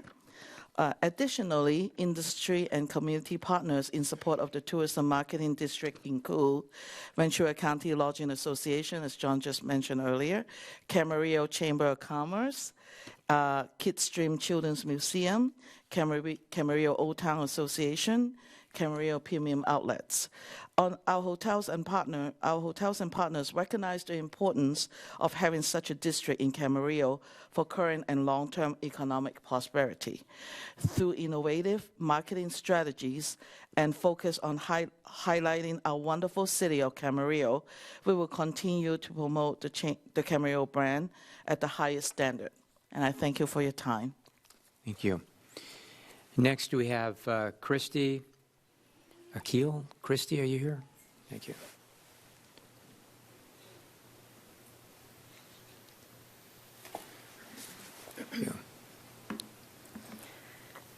Camarillo is a city that we are proud to call home and couldn't imagine a better place to put down roots and grow a family.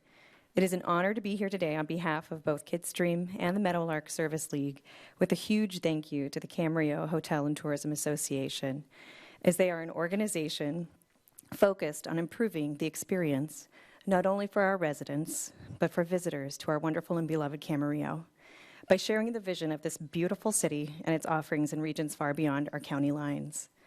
Investments that they have made in advertising and sponsorship are visionary in nature, in that they have drawn people to our city and given Camarillo's residents something to take great pride in. Just taking a moment to scroll through their social media or their website, you can see that to visit Camarillo is to love Camarillo, and that is what this association does. We are grateful for the visionaries at Camarillo Hotel and Tourism Association and for their shared love of the city. Kidstream and the Meadowlark Service League are here in support of the renewal of the Camarillo Tourism Marketing District. Thank you. Next is Dolores, I believe it's Lycon. Dolores? All right. Hello, good evening. Thank you for letting me speak. I'll keep it short. My name's Dolores. I'm part of the TM companies that's building the TM Plaza and Conference Center here in Las Posas. I saw many of you there. Thank you for your support. And even though our hotels are a year away, we are in support of the renewal of the TMD. Just wanted to say that. Thank you for your time. Thank you very much. Okay, next I have several nonverbal cards, but I think Josie Williams has announced who they are that submitted them. However, I will pass them out to the council members so they can see them as well. They're all the nonverbal cards, so I'll pass them out at this particular point. And I will ask, would anybody else like to make any comments on this particular issue? All right. So seeing no one come forward, I'm going to close this part of the public hearing. And I will ask staff, there's no action necessary. Does anybody have any comments or any questions or anything they'd like to add to the record? Mr. Tremblay? Thanks. I support this, but I have a question, just a clarification. And on big page 13 and big page 14 of the actual yes, the actual Camarillo Tourism Marketing District Management District Plan, on the bottom of page 9 and the top of page 10, near the bottom of page 9, it says that the initial annual assessment rate is 2% of gross short-term room rental revenue, and that the CHTA's board may increase the assessment rate by a maximum of 0.5% per year to a maximum rate of 3% upon city council approval. But on the next page, it simply says that at the discretion of the CHTA's board, the assessment rate may be increased up to 3% of gross short-term room rental revenue. I can't say that fast 5 times. I'm not sure what page you're on, Mr. Tremblay. Page 10. Page 10? Big 10. Oh, big right here. Okay, the boundary? No, big 14. And it's big pages 13 and 14 in your agenda, Mr. Mayor, and on pages 9 and 10. My question is this. If the rates are increased from 2% up to 3%, is that subject to council approval, or is that subject solely to the approval of the CHTA board? Good evening, council members. My name is Nicole Farley, the consultant responsible for drafting the management district plan on behalf of the Camarillo Hotel and Lodging Association. Any changes or modifications to the district once it's established, it takes place through the annual reporting process, which you guys approve that annual report. So any increase to the assessment is at the ultimately comes to you for approval before it can be implemented. Any increase from whatever the existing assessment rate is? Correct. Okay, thanks. Thanks for the clarification. All right, so any other comments by any council members at this point? Mr. Mulchay? If I can make one request, if it's appropriate, I'm going to read the comment cards as they're nonverbal comments, but could I ask if anyone's in the audience specifically here in support of this? Can you raise your hand? Okay, thank you. How about against? Or against, for that matter. Is there anyone in the audience that specifically came that is not in favor of this?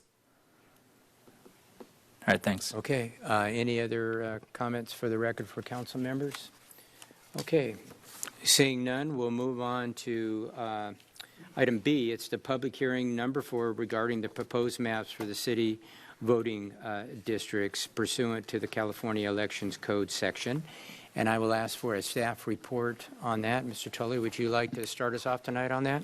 Certainly. Thank you, Mayor. Good evening, City Council. This public hearing is the fourth in the series relating to the process to transition from at-large elections to by-district elections for the City Council. Before I go further, I just want to remind City Council that Spanish translation services are available for this item and to ask our translation team to step forward to advise the audience of the same.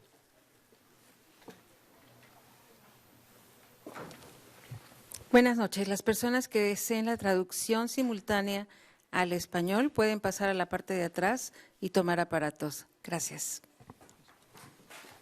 Thank you. This evening, we're one step closer to district-based elections. You will receive a presentation this evening from the city's demographer, National Demographics Corporation, and Mr. Robert McIntyre. And this will be on maps 109 and 110 and the 18 new draft maps and the relative sequencing associated with the maps. Following that, you should receive public comments regarding the draft maps and the potential sequencing of the district elections. Upon closing the public hearing, we ask that you discuss the maps and potential sequencing and provide directions on maps which may require additional analysis or revision if you would like new maps prepared, and to provide guidance on the sequencing for the districts to be established. Finally, if you choose to select one map for the establishment of district-based elections in Camarillo, we suggest that you select the map and its sequencing and consider first reading of an ordinance to establish district-based elections. Now I'll ask Mr. McIntyre from NDC to proceed with his presentation. Before you start, if I could ask any council members, do you have any questions for Mr. Clifford at this point? Okay. Thank you. Proceed, please. Wonderful. Thank you, Honorable Council. It's a tremendous evening to be here tonight. I was driving out and the sky cleared, and I was thinking back on the last meeting when you managed to dwindle the choices down from 12 to 2, which was far better than I expected. But your community did make it easy on you. They gave you several more choices to talk through tonight, and I know a couple of the publishers of some of the maps are actually here tonight, and where I know that to be the case, I'll let them speak to their maps. So if it seems a little sparse on a couple of them, that would be why. So just very, very briefly, you had two pre-draft meetings, meaning two meetings where you were informed yourself and the community learned about the idea of drafting maps and demography. You learned a little bit about the Federal Voting Rights Act and the fact that maps have to be roughly population balanced based on the 2010 census. We talked a little bit about the concepts of gerrymandering. We talked about communities of interest, compact and contiguous map drawing. And that'll feed into some of the conversation as we look at some of the maps tonight. During the last map presentation, we did cover 12 maps, 3 of which were presented by or were created by National Demographics. And one of the points that I tried to raise is sometimes we get just as much out of the conversation and what we don't like about certain maps as we do about what we do like about certain maps, because those conversations essentially build a narrative around the policy choices you deem important when selecting your final map. So I would certainly encourage you to talk through, after you hear the public input, your ideas around maps, both good and bad, because those will help build the public narrative around your map adoption. Very briefly, in the first set of maps, if we could go to map 109, which is up on the screen now, this map was presented or submitted by an anonymous submitter. It is a 5-district map, meeting the council's outlined requirements. It is contiguous and has a population deviation of 8.91%. It has the highest citizen voting age Latino population, 2 districts, one at 27, one at 24. And a significant Asian American population at 13%. And in this map, none of the council members are paired. We did have a fair conversation around issues surrounding the railroad tracks, and so this particular map, you see 3 council districts, 2, 3, and 5, touching the railroad tracks. If we can move to map 110.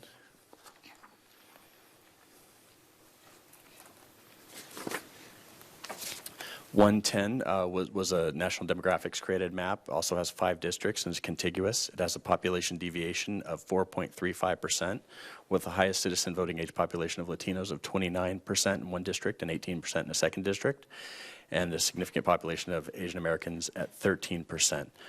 None of the council members are paired in this district. So we had set aside maps 101 through 108, 111, and 112, so that would move us to map 113. So map 113 is actually a 4-district map, so it doesn't meet the requirements set out by the council for a 5-district map. This would be traditionally what you'd see for a 4+1, so a 4-district map with an at-large mayor. And the reason you would see that is the draft, the creator of the map, Mr. Chris Zeller, actually expressed an interest for having an at-large mayor and drawing this map. And so his comments are actually in the notes, but the idea of the at-large mayor seemed to be the predominant factor in the drawing of that map. This would be very much what we'd call a regional map, where you just kind of see a very stacked, logical pattern in laying out, but unfortunately it doesn't meet the other 2 criteria of population balance and number of districts. Looking at map 114, I'm not going to speak in depth about Mr. Mishler's map comments, because Mr. Mishler's here and he is quite eloquent in speaking on his own maps, and I certainly wouldn't want to in any way put words in his mouth. Looking at map 114, written by Mr. Mike Mishler, it's a 5-district map that is almost population balanced. With some minor tweaks, it could be made to be population balanced and be made to be compliant. It's currently a 10.73% population balance, which is outside of that 10% threshold we talk about under the federal law. So we didn't dig into the population statistics within that map.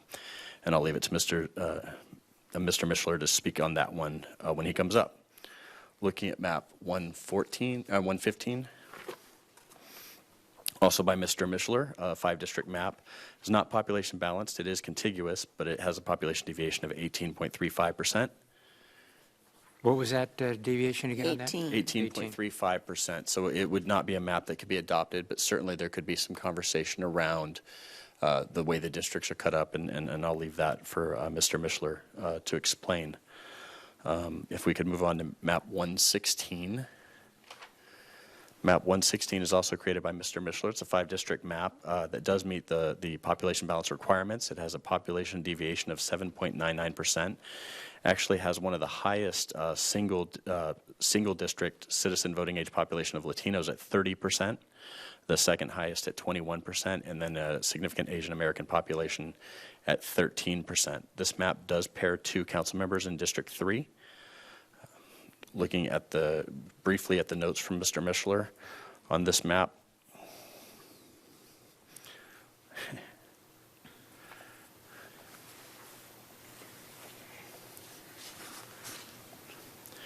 Mr. Mishler points, he highlights that this is what he calls an area of interest map versus a policy map, and does talk about the idea that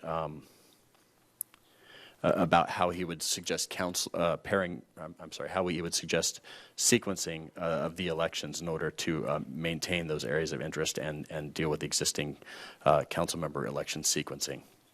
And I'm sure he'll come up and speak on that more in just a minute. Moving on to map 117.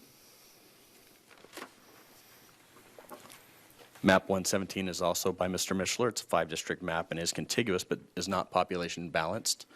Its population deviation is 17.65 and would also pair 2 council members in District 3 in this map. Map 118, once again by Mr. Mishler, is a 5-council district map with contiguous boundaries, a population deviation of 7.4%.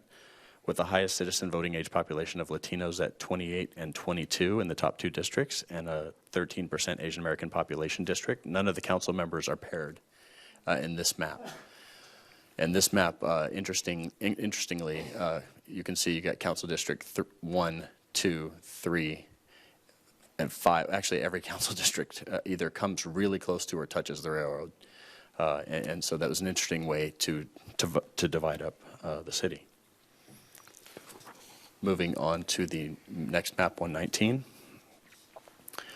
Mr. Mishler's final submission as a 5-district council district map that is contiguous. It has a population deviation of 4.64%, with the highest two Latino districts being at 28 and 22%, and a 13% Asian American district. None of the council members are paired in this map, and I think this gives 3 potentially adoptable maps from as written from Mr. Mishler, 116, 118, and 119. Looking at 120, this is from Mark Hanlon. It's a 5-district map and represents currently within your selection choice, since we excluded map 103 in the previous session. This has the newest, lowest population deviation at 1.78%. Has the highest Latino population district at 29%, second one at 20%. And this particular map does pair 2 council members in District 2 and 3 council members in District 4. Looking at map 121. I'm sorry, let me very quick look at the notes on 120, just in case Mr. Hanlon is not here. On 120, basically looking to draw what we'd call like a longitudinal map.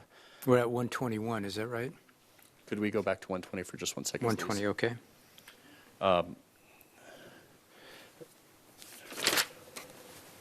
It talks about how we.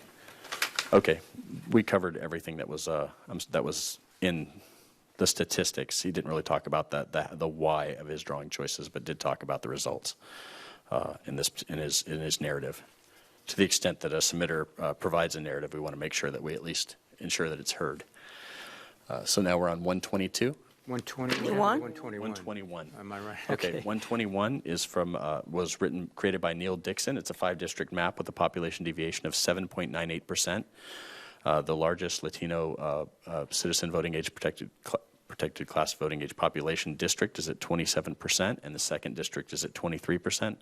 None of the council members are paired in this particular map, and the submitter did not present comments for this map or the next map, 122.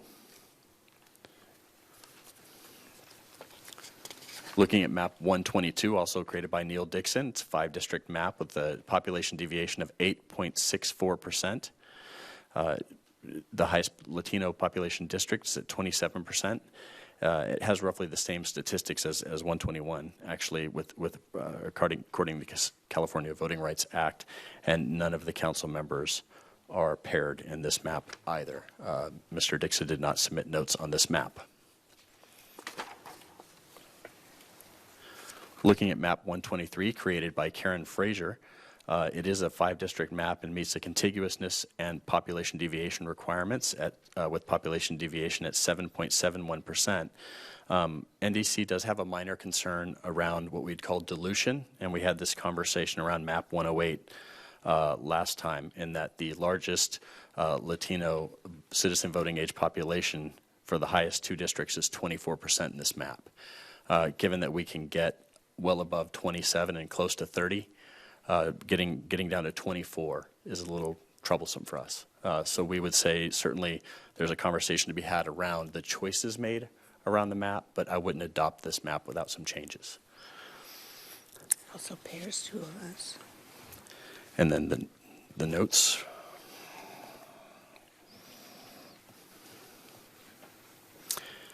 And it also has a pairing, doesn't it? 2 pairings? It has 2 council members in District 3 and 2 council members in District 4. So it has 2 pairings. Yeah, 2 pairings. And Ms. Frazier did not submitted notes with her draft map. Moving on to map 124, created by Ms. Donna Hopkins. It's a 5 council district map that is contiguous and has a population deviation of 4.15%, with the highest Latino population district at 27% and second highest at 25%.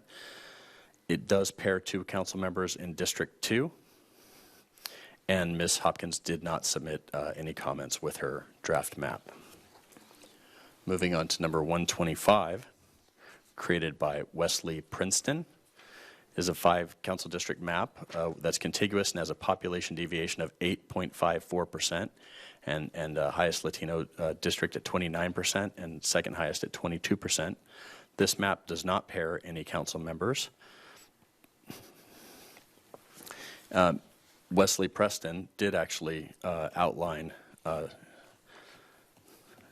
drawing notes about the intent. And so Area 1, looking at Council District 1, the idea was to stay north of Los Posas, west of Rosewood, and the population area 15 had to be split to remove a row parcel. Area 2, south of the freeway, west of the railroad, north of the freeway between Rosewood, Los Posas, and Arneal. Area 3, north of the freeway between Arneal, Los Posas, and Flynn. All residents west of Flynn are in this district. Further south on Flynn it is in Area 4, but has a 0 population. Area 4, southeast portion of the city, bordered by Lewis, Railroad, Pleasant Valley, Pancho, and city limit on the west, south, and east sides. Bordered by Leisure Village, Los Pueblos, Villa Adobe, Colony, Mission Oaks Boulevard, Creekside. Okay, I'm gonna mess up that name. Calleguas? Calleguas. Thank you. Just roll the tongue. That helps. I sometimes I choose the wrong word to do it on, and I sound even worse. Looking at District 5 also includes Leisure Village on the east side, and talked about splitting one of the population areas in order to accomplish balancing, and follows the border along Area 4 on the west, includes the seminary on the northwest side. And so this is 125 from Wesley Princeton. Moving on to 126 by Brian Rubin. This is a 5-district map as well. It's contiguous and has a population deviation of 7.71%, with the highest Latino population of citizen voting age population of 27%, and the second highest district at 24%. This district does not pair any council. This map does not pair any council members. Mr. Rubin's notes talk about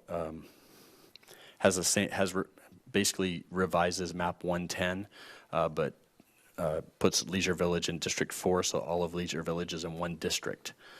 And so basically centered around the choices with Leisure Village and population balancing in his notes.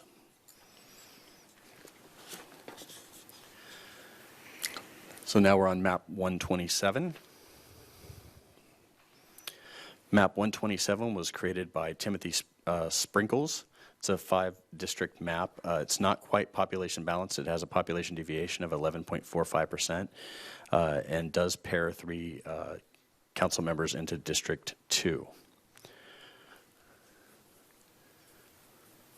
There's no map draw comments on this other than to talk about election sequencing, which I would recommend we wait till we get down to no more than 3 maps. So that brings us on to 128, also created by Mr. Sprinkles. It's a 5-council district map and it is contiguous. It does meet the population deviation limit of 10%, just barely at 9.68%. However, the highest Latino populated district is 24%, and this raises concerns of dilution, just like we had in map 123 and map 103, or 107 previously. This map does pair 3 council members in District 2, and Mr. Sprinkles did not submit comments for this map either. We're almost there. Looking at map 129, created by Mr. Sprinkles as well, is not population balanced. It's also very close. It has a deviation of 11.44%. It does pair 3 council members in District 2 and the remaining council members into District 4. Both 127 and 129 could be redrawn to deal with the population deviation. The one map that is currently population balanced has a dilution concern from NDC. Finally, map 130 was written by National Demographics, and the goal was just once again to round out a set of options, not to provide a better alternative. And that's a 5-district council district map that is contiguous. It has a population deviation of 5.1%. The highest Latino populated citizen voting age population district is 31%. The second highest is 20%. No council members are paired in this map. And so at this point, You're free to discuss all 30 maps. We did previously exclude maps 101 to 108, 111 and 112. I would suggest we also exclude the non-population balanced maps 113, 14, 15, 17, 27, and 29. And then if you're welcome to discuss, but if we wanted to delve further into 123 and 128, those have potential dilution concerns. We have a table that we can share, but those would have to have changes to absolve some of those dilution concerns, but they still may warrant conversation after you hear from the public. Okay, so the recommendation right now is to cross off some of these maps. Am I right? It's to hear public comment. I understand. And then after public comment, when we start the narrowing process, that would be where I would suggest we start first. Right, okay. So we will hear from public now, and first, Barbara Williams.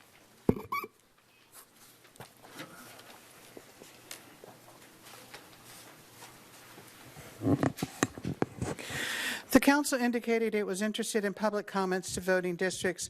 However, I get the impression that that's not as important to you as some other things.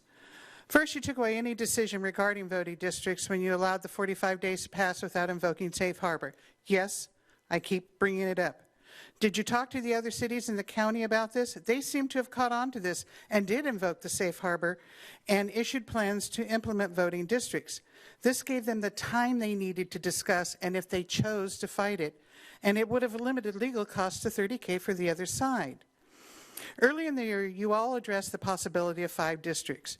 Numerous citizens begged you to do 4 districts and an at-large elected mayor. You poo-pooed this because you felt the mayor would have too much power over the 4 council members from the districts. Since you established the roles and the responsibilities of an elected mayor, your arguments were baseless. It was stated that a selected mayor has worked in the past and the at-large elected mayor was not needed. So by voting for 5 districts, you removed our ability to vote every 2 years. At the meeting last month, the demographer implied that it is okay for the districts to be defined with only 1 member in each district. So in that case, it makes Tony's and Kevin's vote on 5 districts an assurance they could run for re-election. Then you all seemed to agree on map 109. So I decided it was a waste of my time to submit a map because you seemed to be so enthralled with it.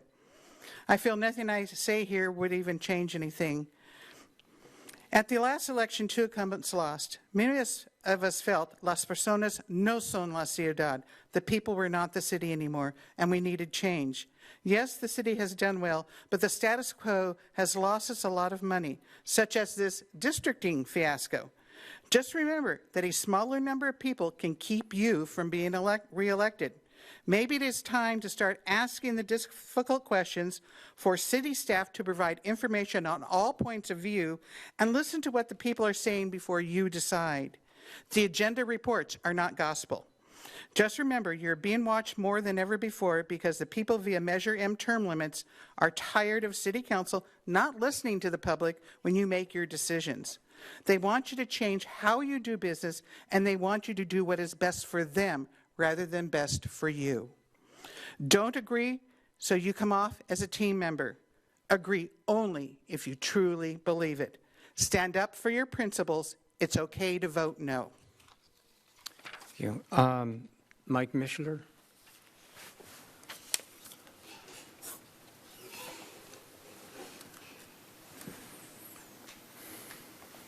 Hi, Mike Mishler. You all know me. I know you. Thank you. Glad to be here tonight. I want to apologize for the 3 maps I submitted that were off on the population. I was looking at a different variable as I was explaining. And next time, 2 years from now, when you have to do this again, I'll fix that. But all those maps can be fixed with minor adjustments. I want to talk about 116 very quickly. That is population balance and all that good stuff. If you want to go with an area of interest, to me, that's the best one to go with. It breaks up the neighborhoods, and I think it puts people in the same neighborhoods together. The only District 1, of course, has no one in there, but District 3 has 2 people. But of course, as we all know, one council member has said in that election coming up that one council member is not going to run, so there won't be any conflict in that one district. So you can do districts 2 and 5 in the next election, and then do 1, 3, and 4 2 years later. So there won't be any problem for the council on that. And you can see the railroad there has a major impact north of the freeway. The next one I want to talk about is my 119 map. There's a 118 and 119. These are the two I was warning about a month ago, but I wasn't smoking or taking anything when I made these maps up. I purposely tried to divide up neighborhoods and slices. You can see there. This is the only map, for example, that has 4 districts crossing the railroad tracks. The other ones only have 1. 2 other maps only have 2 districts. This map has 4 districts that cross the railroad. That was all done on purpose. You can also see Mission Oaks there has 3 different representatives. Leisure Village was broken up on purpose. So the objective here is to think about this as, if you're in Leisure Village and you have an issue that comes up, instead of having only 1 council member to write or complain to, now you have 2. So it benefits that regard. So Mission Oaks here has 3. So you have 3 people to complain to. So if you look across the whole city, except for Camarillo Springs, which you can't divide up, it's too hard, there's always 2 or 3 council members in or around any potential issue. So you have a lot of input into what's going on. You don't have this east versus west subdivision issue problem. In the previous map, 116, you had 1 district out there in Mission Oaks that doesn't even cover the city water. A lot of these maps will have a district that doesn't even cover what the Camarillo City and Water District covers. They're outside. They don't have a single voter in that district, for example. So if an issue, Mission Oaks, as I mentioned in my comments, a lot of the people in Mission Oaks are more concerned about where the strawberry stand is going to be moved to than they are about how much money the city has to pay for their new desalting plant, right? They don't care in Mission Oaks, so that's not their water district. So anyway, any questions, or you okay? Thank you. Okay, I do not have any more blue cards. Would anybody else? Okay, one more.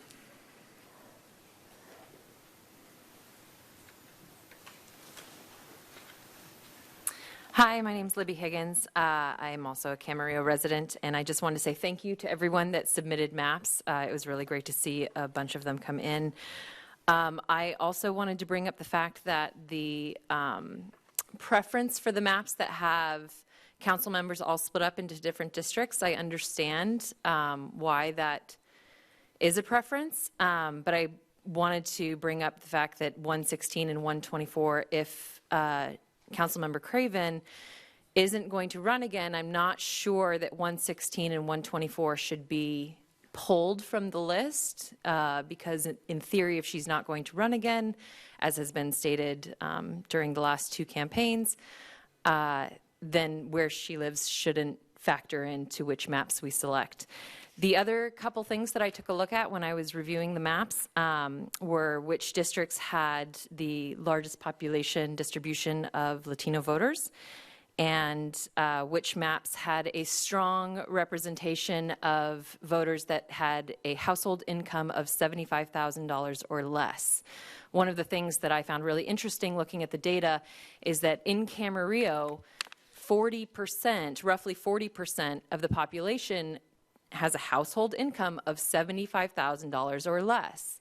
In my mind, that means that 2 of the council members should come from districts that have a substantial portion of voters in that demographic, in that income demographic.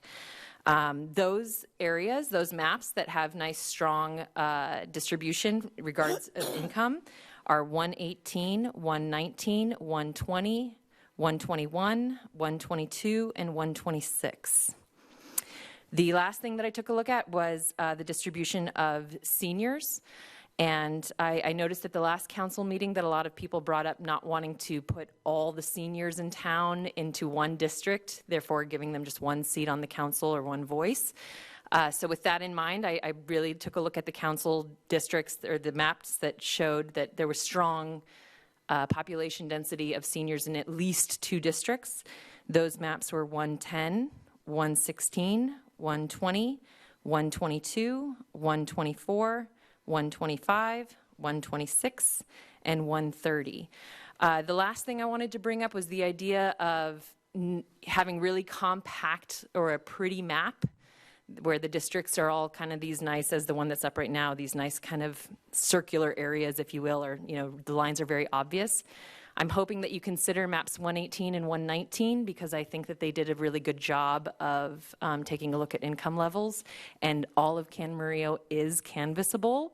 We did it last time. It can be done again, and I hope it is. So I hope you're not just looking at whether or not it's round. Thank you very much. I got one more.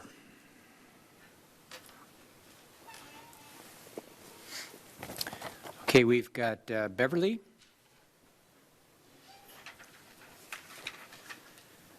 Evening, Council. Pull the mic down, please. Right down real close, Beverly, if you would. Thank you so much. I'm here basically just speaking for myself tonight. I took a look at several things on the last maps that were submitted that I thought would be considered tonight. And I live in Leisure Village, and so I have some concern about matching Leisure Village and putting that all in one district with Camarillo Springs, of having all the seniors together. Camarillo Springs issues are quite different from Leisure Village and the issues that we have. So I was looking at, and then another issue on several of the maps, 109, 116, 121, 122. I don't know if, I think that's all I circled, that are missing just a small portion of Leisure Village in the Leisure Village area, just like 4 villages down at the bottom of it. And I think it would be awkward to have Leisure Village with the majority of it in one district and a very small portion in another district. So I was looking at the maps that put Leisure Village and Camarillo in different areas and included pretty much all of Leisure Village, because the 2 that split Leisure Village, and they also put half of Leisure Village in with Camarillo Springs. So the 4 I came up with were 124, 126, 130, and 110. And then I looked at, one thing they hadn't talked about was how many touch the freeways, which I think you talked about early in the discussions, and that would leave maps 130 and 110. So those are the ones that were kind of my favorite, based on keeping Leisure Village and Camarillo Springs kind of separate. Be a lot to cover for one council person, I believe. And then not separating a small portion of Leisure Village away from the rest of it. And also then keeping as many as possible to the freeway. Thank you. Okay, next is Mark Hanlon.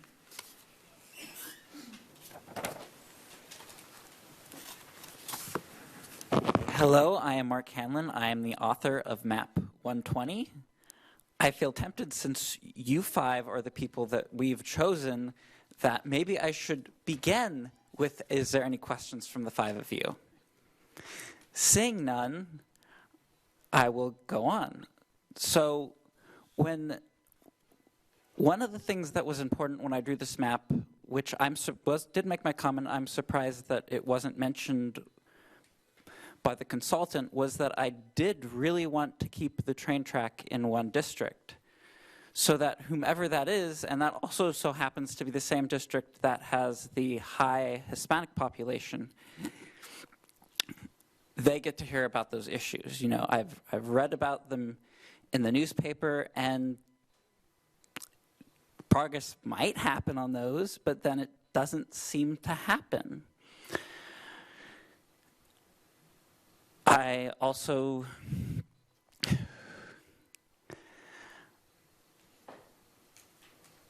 I believe that was all of the comments I had. Thank you. Okay, I do not have any more blue cards. Would anybody else like to make a comment tonight? No?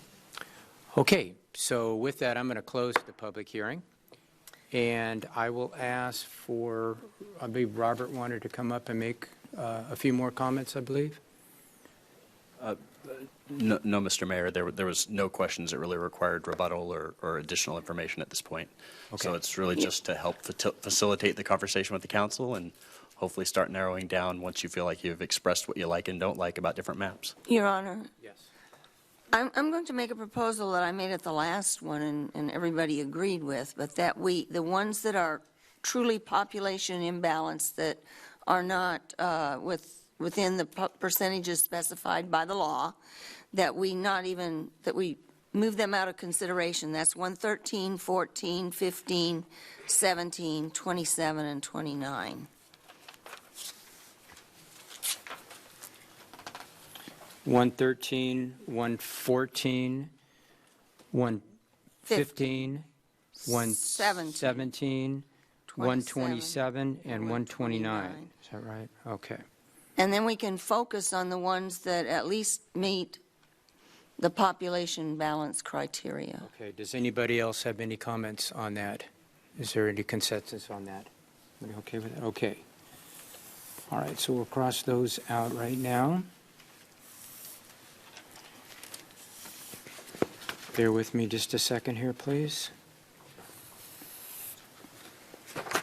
And it's worth noting that maps 123 and 128 pose potential dilution problems. So dilution on that's 123 and 128. Is there any comments from the council on those two? They have the dilutional problems on that. No. I would, there's multiple problems with both of those for me, so I'm fine with it. Not discuss those any farther either? Okay. So that, again, that's 128 and 123. Am I right on that? Mm-hmm. Yes, sir. Okay. All right. So with that, should we go one by one? You want to go down, starting, I believe, with 109. Would the council like to start doing it that way? Or if you'd like to just cut right to the chase and talk about ones that you're interested in, we can certainly do it that way too. Might give us some order if we started at the top. Why don't we get some order and start at the top? So I believe the first one would be 109. So let's everybody get to 109 here.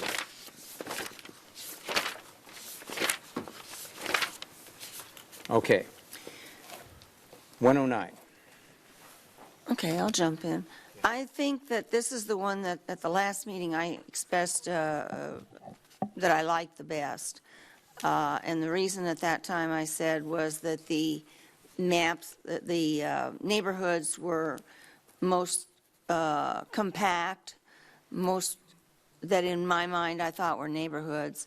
Since some of these other maps have come in, I've changed my mind and it's no longer one of my favorites. Let me just leave it at that, and I'll give the reasons for the others as we get to them. Does anybody else have any comments on that as far as their favorability for map 109? I actually feel the same way. It was a favorite of mine, and it is no longer. I'm concerned that the deviation is 8.91. I know they're allowable if they're less than 10%, but I know I want that number to be as low as possible so that they are as equal as possible. So that concerns me a bit. Anybody else have any comments on 19? No? There are general elements I like of it, but I'd be happy to strike it. I agree with that. Okay, so we'll scratch that one. So that will get us down to 110. Was there a consensus to take 109 off the list? Yes. Yes. Great. Yes. Okay, 110. Would anybody like to start off on 110? Susan. Susan, do you want to start off on that? Or I can certainly make my comments. I liked 110, but I think there's some other ones that have been submitted that are somewhat better. Susan, do you have any other? I like 110 as well. I think the deviation at 4.35 is a good number. I've been fully transparent that I favor all of the incumbents in separate districts, and it accomplishes that. One of my concerns is strike that. I still want to consider 110. It's one of my good ones. What's the other council members feel about 110? Sean, do you have anything? In general, I like 110. There are some minor amendments I'd like to, when it comes to certain neighborhood compactness, that I'd be open to amending, particularly the borders of District 5 and District 4. And then District 1, I'm kind of on the fence about. And I only say that because cutting it strikes me as a little funny. I understand the thought behind it. I understand Las Posas Road. There's not very much north of Las Posas Road, so that's going to have to be kind of narrow if you choose to use Las Posas Road, which is a major thoroughfare, as a dividing line. So it looks funny, but I'm not necessarily vehemently against it or anything. I spoke at the last meeting. I didn't like any of the maps that went across that way. I've given that a lot of thought.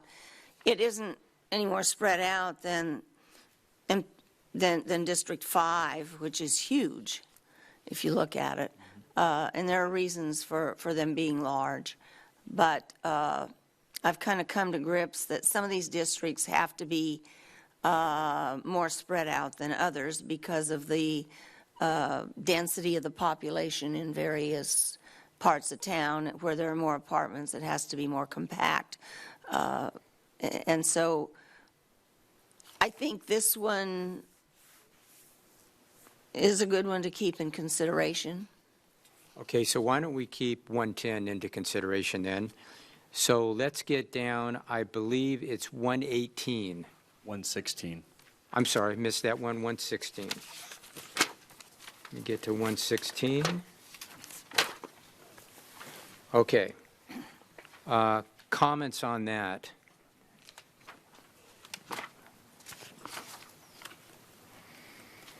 Anybody like to start off on that one? I think that deviation of 7.99% is within the acceptable range. It's somewhat high compared to some of the other ones. I don't dislike the map, but I think there's... Is Leisure Village all in one area in this, or is this one of them where it's split? It looks like the very southern portion around it's Village 20. Yeah, it's not. Okay. I can't tell from the map we have in the packet. Then I don't like this one. I think Leisure Village needs to be kept together. That's just me. I wouldn't mind splitting Leisure Village. I mean, there's two schools of thought with it, but I don't think it's right to have just 4 villages in another district. Okay, so 116, should we strike that one then? They're not saying anything down there. I'm fine with striking it because I agree with the way Leisure Village. I fall on both sides of that fence. I see there are benefits on both sides of splitting something like Leisure Village, but not splitting it this way. I have some issues again with how it's cut between 4 and 5. I don't know why, or it's kind of funny that the sports field, the Pleasant Valley sports field, is in 4. I mean, that's really not a big deal. That could be amended because I don't think there's anyone really. Actually, there's a whole bunch of apartments right in here within. Yeah, but I think those apartments are in number 2. It looks like Village of the Park Drive is the border, or is part of the border there. I'm going to get my glasses. And then the way some of the cutting is between 3 and 2, around Arneal Ranch Park, Linwood Park, where it kind of looks like a whole bunch of stairs and whatnot. See, can you do a close up on that a little? Oh, there we go. That is very much what you'll see when you're making population balance trade-offs. Yeah. In certain parts of town, unfortunately. I don't like this. Those are census blocks, though, right? Correct. I mean, correct. So as they're doing population balancing to try to make their other map criteria work, this happens. I don't care for this one. It's pretty jaded. So I've got 3 to strike that one. Well, you'll get a fourth. 116 intrigued me, and as Mr. Mishler said, it's an area of interest map, is how he labeled it. And the difficulty I have, and I liked it, but I have three difficulties with it. And by the way, every time I'm looking at these, I'm looking at these in terms of the mandatory criteria and the optional criteria. That's what we're supposed to look at it in terms of. And one is, I think there is a neighborhoods split, as the consultant just demonstrated in that area. With Leisure Village, it's arguable both ways. I've heard some people say, hey, in Leisure Village, we'd rather have 2 council people we can talk to versus 1. And I think you can carry that argument logically both ways. But there's such a small portion of Leisure Village in this particular map that, to me, it doesn't make a lot of sense. And then no one has mentioned this yet, but I also have been looking at one feature that I think is important to me in terms of communities of interest and cohesiveness and geography is utilizing Lewis Road and the areas in my view, the areas to the west of Lewis Road, running from Upland or Lewis on the north side of the city all the way down to 101, do share a community of interest. And I'll come back to that in later discussion on later maps. But anyway, for those 3 reasons, I like 116, but those are things that I don't like about it, to be direct. So I would go ahead and exclude it. Okay, so with that, we will strike 116. And that is going to get us down to 118.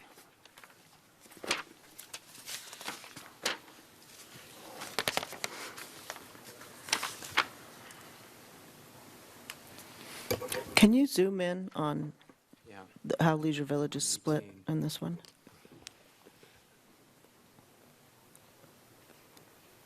That's pretty jagged.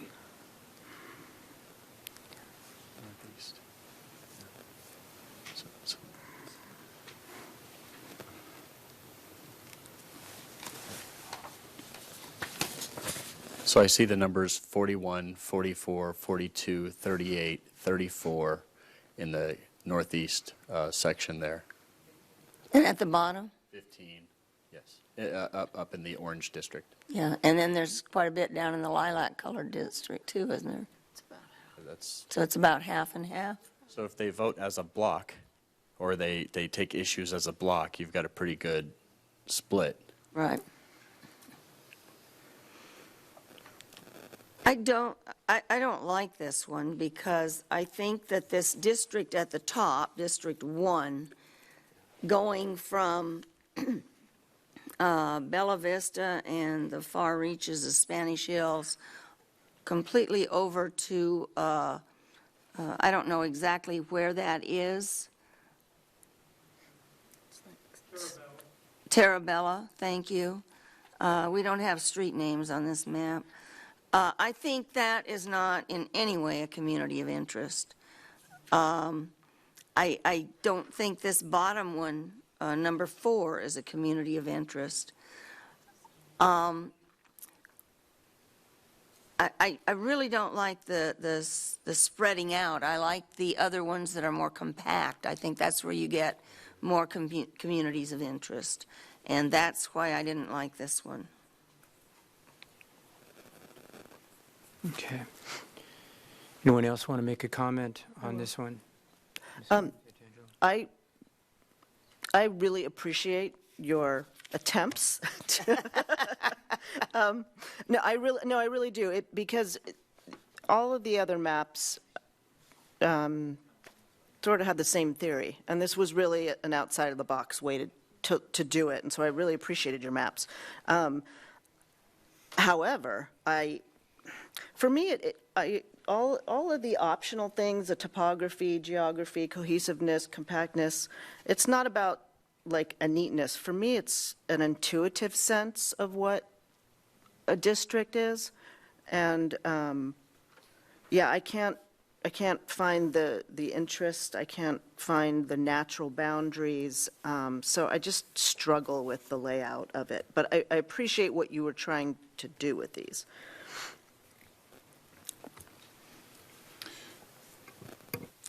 Okay, so let's get back to. Make a comment. 118, all right, let's see. So just on 118, I want to thank Mike because you did challenge my thought. You made me really think about this in a different way. I'll admit I don't really think it does follow a lot of the criteria we had set. It looks it's a dirty word since the last meeting, what gerrymandering means, but in a way it kind of looks gerrymandered, to misuse that term, like it was meant to be something. But I don't know. It really challenged my thought. It looked really interesting. I actually enjoyed it. It does not, to me, it doesn't seem very intuitive. And actually, that's a kind of a key word. Something that looks natural. It looks, I don't know, feels comfortable in a way. It didn't hit it with me. Okay. As far as 118 is concerned, I really appreciated thinking about this because I know, Mike, you characterized it as a governance map, which is the antithesis of the area of interest type maps. And your intent in the governance maps, the series, is to provide a basis of district maps that provide for the best long-term governance of the city. And they're designed to split apart the local areas as much as possible. And I understand that and I respect that. At the same time, I'm balancing that against what our mandatory and optional criteria include. And so, for example, the areas between proposed 4 and 5 cross neighborhoods in a way that I don't think are consistent with cohesiveness or contiguity and communities of interest. So for that reason, I would exclude 118, with a lot of thanks to you for making me think about it. Okay, I agree with that too. And again, thanks, Mike. This was one I spent a lot of time looking at. Okay, so we'll scratch that one. Robert, did you get that? Yes, sir. 118. Okay, that gets us down to 119. My comments on 119 are exactly the same. I think District 1 is way too spread out. There's just no sense of cohesiveness, no sense of community to this particular group of residences. And it's the same comment because it's the same group with number 4. I think that number 3, when I say number, I mean district, is a rather interesting one, but I don't think there's a lot of community interaction there either. So, and I do see where 1, 2, 4 of them cross the railroad tracks, but I don't think in this configuration that has much meaning. It doesn't bring together people who have problems surrounding the railroad tracks. It just divides it up even more. It's 119. 119 I'm talking Okay. about. Other comments from council members on this? 118 and 119 look almost identical, and the only thing I can pick out being different has got to be how District 3 was cut around Village of the Park. Oh, and Leisure Village. Oh, yeah, you're right. You're right. Sorry, I missed that. Everything else about the map the two maps are identical with those two exceptions. Right. Does that cut Leisure Village 119? It does, pretty evenly. Well, how does the Leisure Village change then? He said it changed. You can actually superimpose the two maps. Just click both boxes, 18 and 19. So right along Leisure Village, only on the very right corner there, that kind of light purple is the only change in that side of it. Ah, okay. Yeah.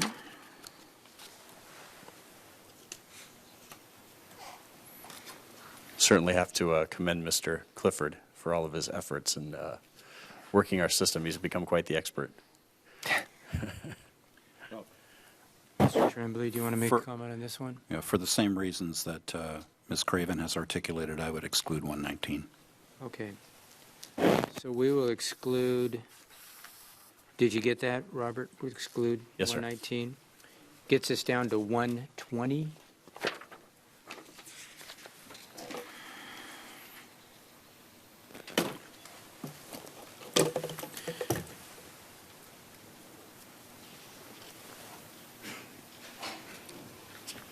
Does that, does 120 split Leisure Village? Yes. Doesn't? I don't think so. Doesn't? I don't think so. It runs along Santa Rosa Road. I don't think so. It looks like it's all in District 1. District, look like it's all in District 1, So, okay. okay, so this is the one that has the two together, Camarillo Springs and Leisure Village.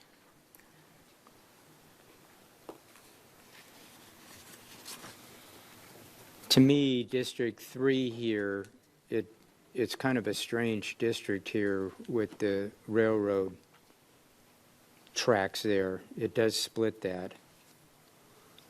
It's not as compacted as I'd like to typically see. I think the point Mr. Hanlon made when he spoke was that there are issues related to the railroad tracks. And if you've never lived adjacent to those railroad tracks, you don't know what those issues are. I do. And, I mean, there are a lot of problems. There's noise, there's whatever you call it when you got something like Jell-O underneath and everything shakes and your stuff rattles off the table.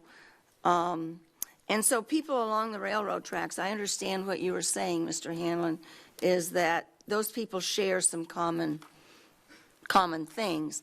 I don't know that all of their lives center around living near the railroad tracks and those problems. So the children in those areas don't go to the same schools. I can see about 3 different schools that they go to.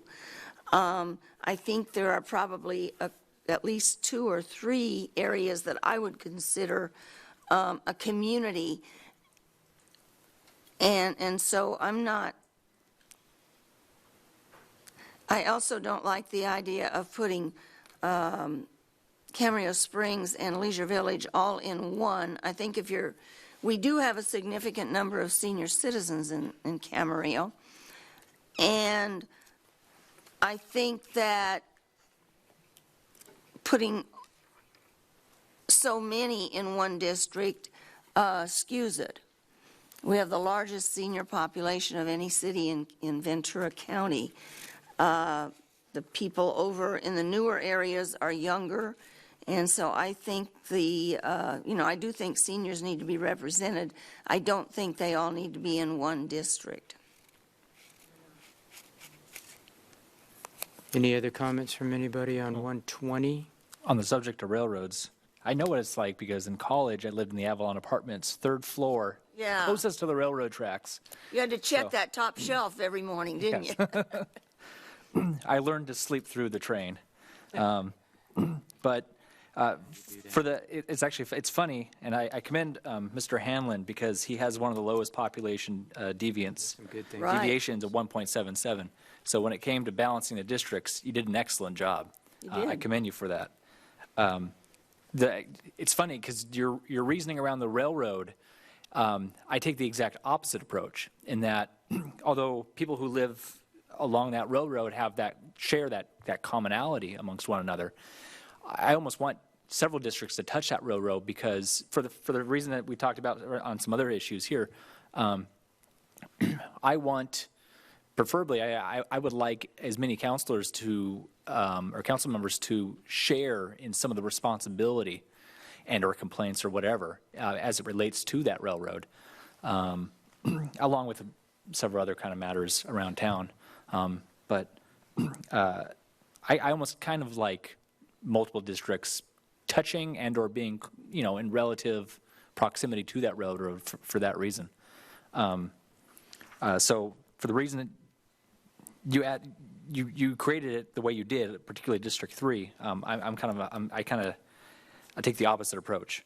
But I really do commend you because I think like I said, your population deviation and how you weighted these districts was pretty dang good.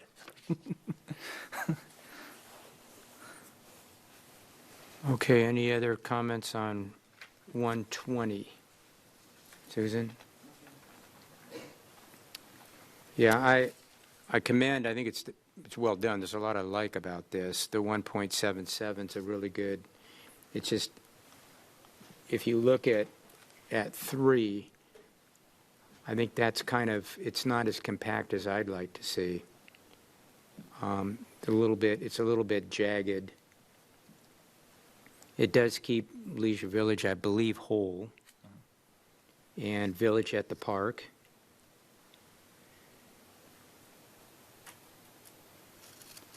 I like it. I just think there may be some others that are a little bit more favorable. All right. So any other comments on 120? Do you want to keep it? Do you want to strike this one? Anybody want to jump in there to this one? I agree with everything that's been said. I agree with the thought that for the railroad, I think it's better to have more districts with representation. Balance that issue out. And At least touching it. yeah, and in 2 districts, we have 3 council members in one district and 2 in another. So that, that does create issues. Okay, so we'll strike that one out. Robert, did you get that? Yes, sir. Okay. That gets us down to 121.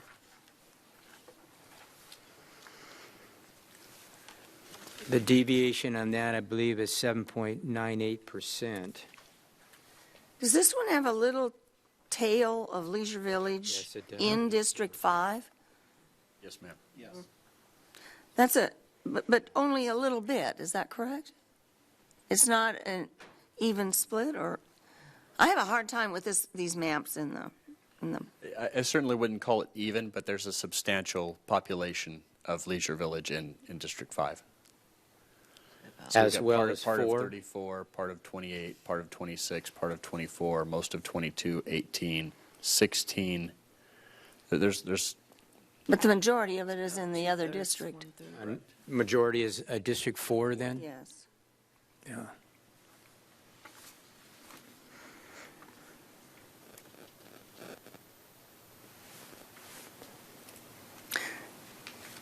That's the main reason I don't like this. It's 121. Any other comments on 121? Yeah, I agree with that, too. I think if we're going to split Leisure Village, we should get it close to a 50-50 if we can. Okay, so is there... Right. Yeah, let me be heard. Yeah, 121 is one that I spent some time with and I was intrigued by.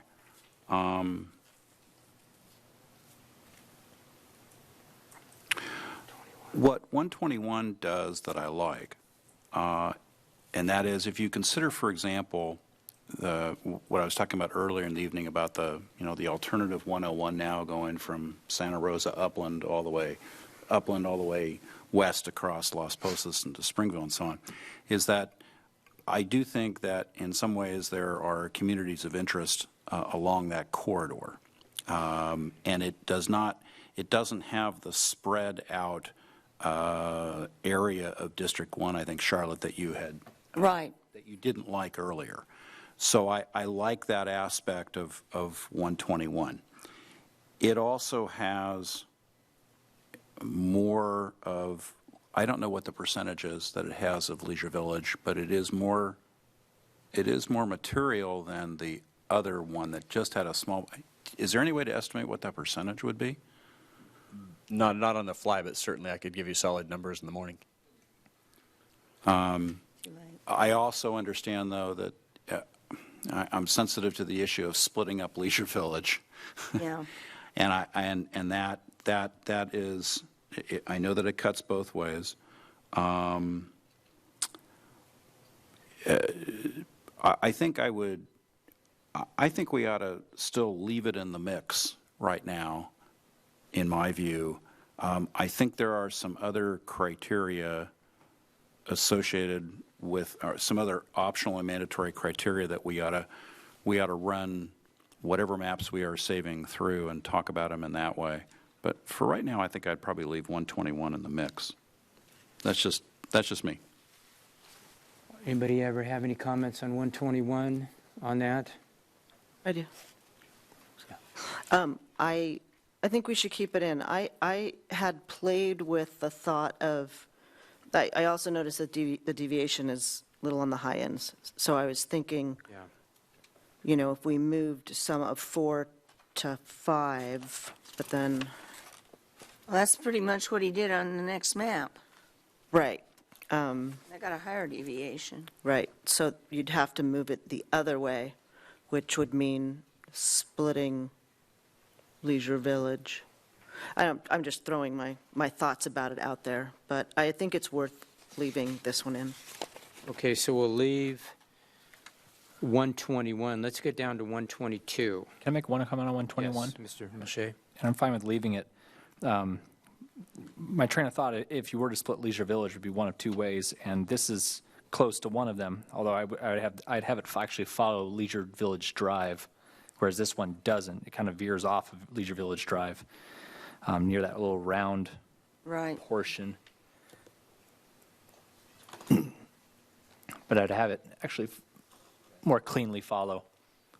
I think Leisure Village Drive is one way to cut it, and the other way is to cut it more north to south. But Except I think in this case, though, it looks like it's cut by village groups, by village numbers. So we wouldn't want to move more than about 400 people. So we could certainly put in the census blocks and start clicking away, but if we get over 400, 450, that 400 is that, Could you click the census block layer? It's at the bottom.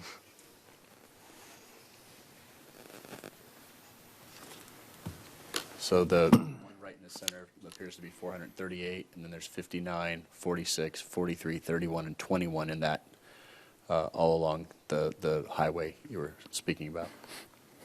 now I'm looking at the numbers right. District 5, which geographically looks at like one of the bigger ones, along with 1.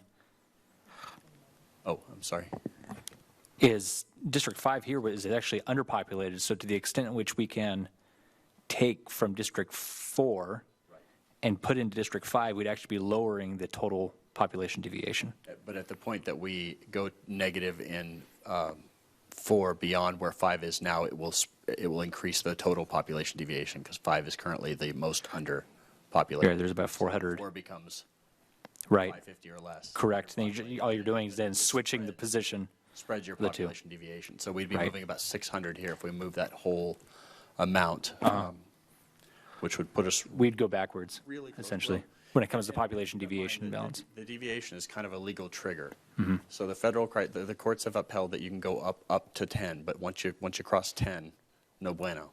Mm-hmm. So, you know, if you were comfortable with some carve outs, you got the 46 there in the northern side of that section, the 31 and 21 in the southwest portion there.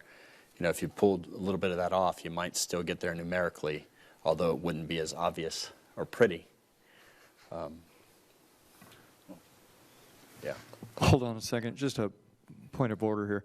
Robert, can you talk more directly into the microphone so our translator can hear you? And so you really need to eat that thing tonight so she can hear you. Absolutely. Thanks. Do I need to repeat? No, I completely understand what you're saying. I was just going to clarify that the 10% is actually it's a rebuttable. Let me just say generally, it's a rebuttable presumption, and the lesser that you can make, the more you can decrease that number, the more that is preferable. Certainly, the courts have not made a large distinction between 7 and 8. But ideally, the concept of population balance. We want to work toward perfection rather than away from it. Bringing it down. But the whole idea in flexibility is also to allow the conversation around communities of interest where you can. And so we'd be pushing the boundaries with this choice. Thank you. Okay, Well, so I think because of that. with that, I think we'll strike that one. 121. Well, as of right now, the total deviation on 121 is 7.98%. Right. It's pretty high. That's, yeah. I mean, it's within the range, you're right, but I think there's some other ones that are somewhat lower. Well, but we can keep it in. I'm only one person. I would keep it in for the time being, but that's just me. What's the other will of the council? You want to keep Well, 121 we in? can keep it We in. can keep it in. All right, we'll I'm keep. fine with keeping it in. All right, let's keep this in. See, I'm wondering if there isn't some way we can work between 122 and 121. That was my Because next 122 is Let's get more, Let's get down to 122. is less, there's more of a There's deviation. more of a deviation than Less 121. population balance. I believe they're overlapped right now, so you can actually see the differences between the two. Okay. Specifically between 4 and 5. So where you see the change in purple.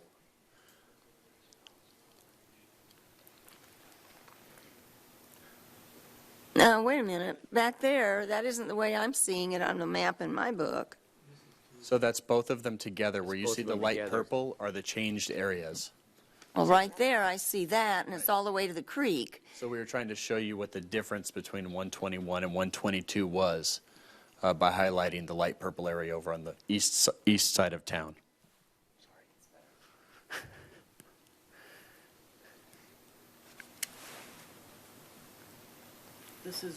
So is this still an overlay? Okay. So I didn't understand when it was overlaying where the difference at Leisure Village was. Isn't it all one district? Could we zoom in on Leisure Village? I believe the very, very southern tip.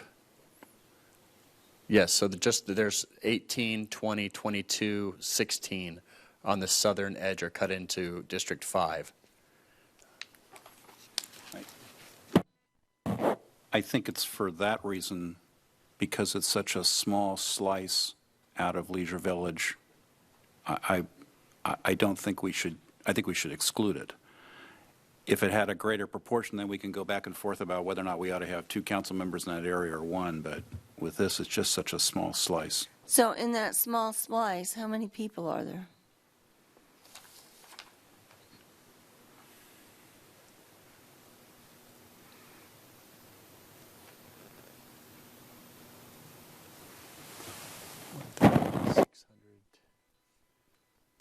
$692. Roughly 692. That's pretty Oh, small. and then plus 43, so 735. Okay. So it was currently 665 below, minus. But that would put it above and make it worse. It was 8.64. 8.64 was a deviation. I was looking at the total number. Oh, I see. Yeah, okay. But in the deviation from ideal, it was minus 665. Not percentage number. Well, actually, you could move that into 4. You could move that amount into 4, and what it would do is overpopulate 4. It would bring 5 down to roughly almost even. Yeah. And it would lower the population deviation. That's what I was thinking. What does that do to 3? Leaves it where it is. Doesn't change 3. Doesn't change 3. So it'd probably bring your population deviation closer to 5. Just very quick, back of the napkin. Run that by me again. What would do that again? So we said it was 600 and right, roughly 660, and that just happens to be how much underpopulated 5 already is. Oh, I'm sorry. We'd be moving it into 4. I apologize. If we're going the other direction, it would make it worse. You would have a non-legal map. Yes. Okay. The other direction. Well, I asked, I tried. Then I don't like this because Okay, it just so- slices a little bit of Leisure Village off. Yeah. So is there consensus that we strike 122? Yes. Robert, do you have that? Yes, sir. Okay, that gets us down to 124. And 124, the standard deviation is 4.15% on that.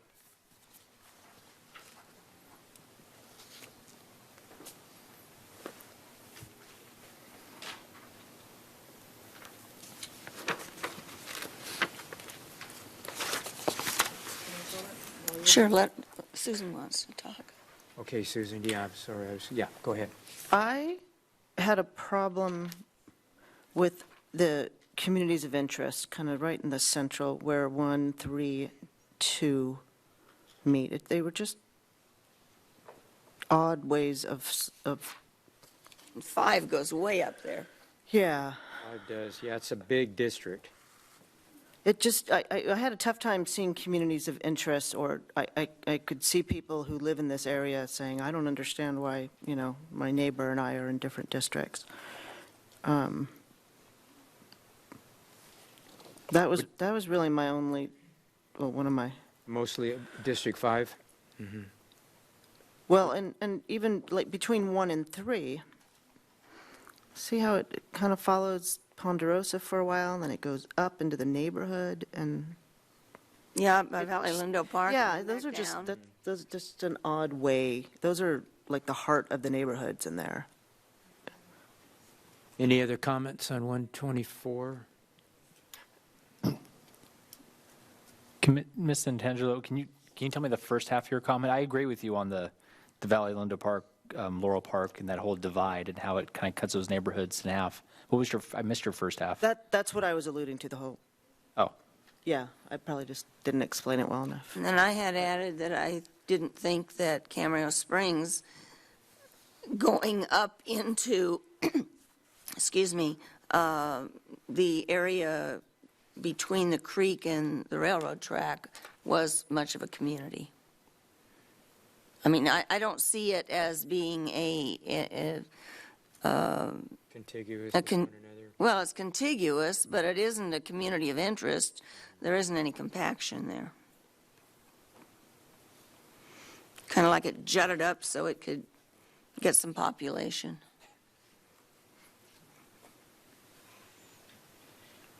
Any other comments on this one?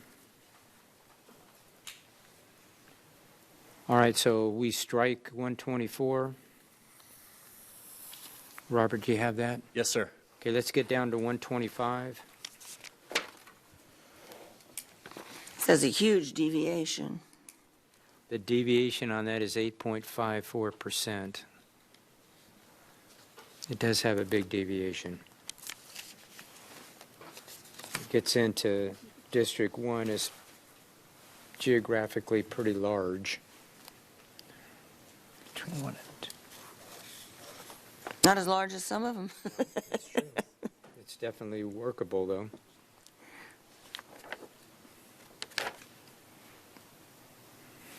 here's one of those. Sorry, they're one of those trade-offs where Yeah. it's District 1 and 2 are the most two polar when it comes to the population, causing that really large deviation. But yet they're cut really cleanly amongst city streets. But so there you have kind of compaction of neighborhoods. Because using you've got major the 101 there, and you've Yeah, got Las Posas Road. Las Posas, and this is I think that's Rosewood down there at the tip of 1 and 2, right by Valley must be- Lindo yeah. Park.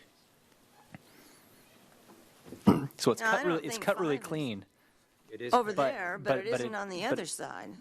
I don't think number 5 is in any way. Is Leisure Oh, Village no, the area- whole yeah. on 125, Robert, do you know? Yes, it's. Leisure Village is it's whole, full. okay. I was just speaking of Districts 1 and 2. No, yeah, I have issues with. I'm not sure what exactly is going on here, closer to Adolfo Road between 4 and 5, where it seems to dive in and out. I don't know if that's. I don't know what that is. Well, I have a problem because it's really getting close to 10%. Yeah, I share that as well. I think my principal problem is the high population percentage deviation. Okay, so we'll strike. So I would strike it. We'll strike 125. Robert, did you get that? Yes, sir. By the way, I like the fact that these were easily describable Yes. areas. I really like that. I do but too. I have a Let's- problem with the deviation. Okay, we'll get down to 126 now.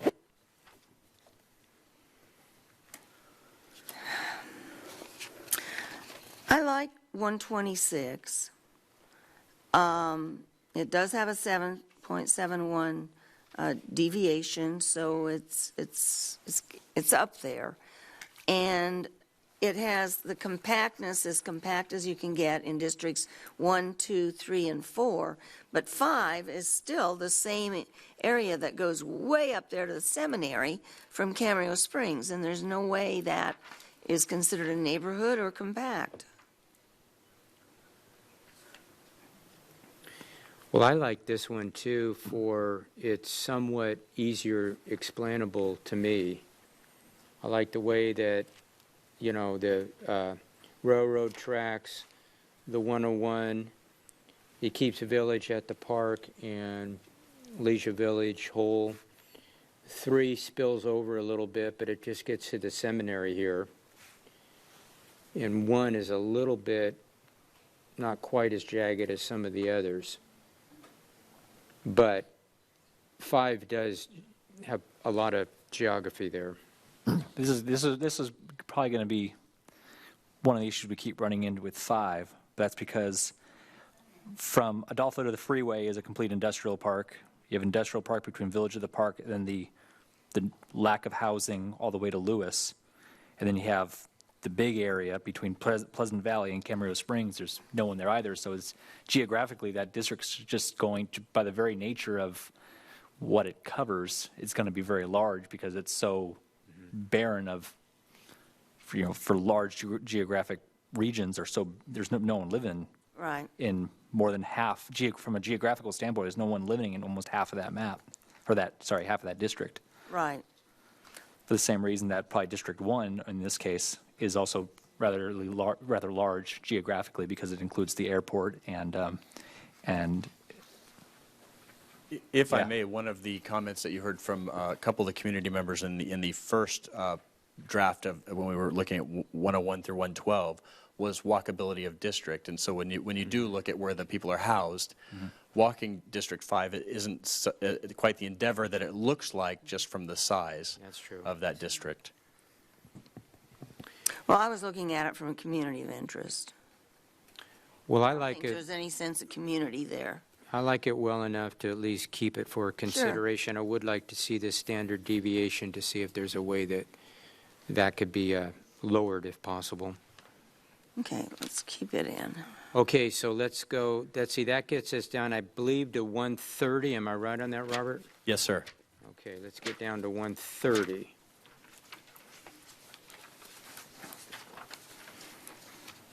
That standard deviation for that, I believe, is 5.1%.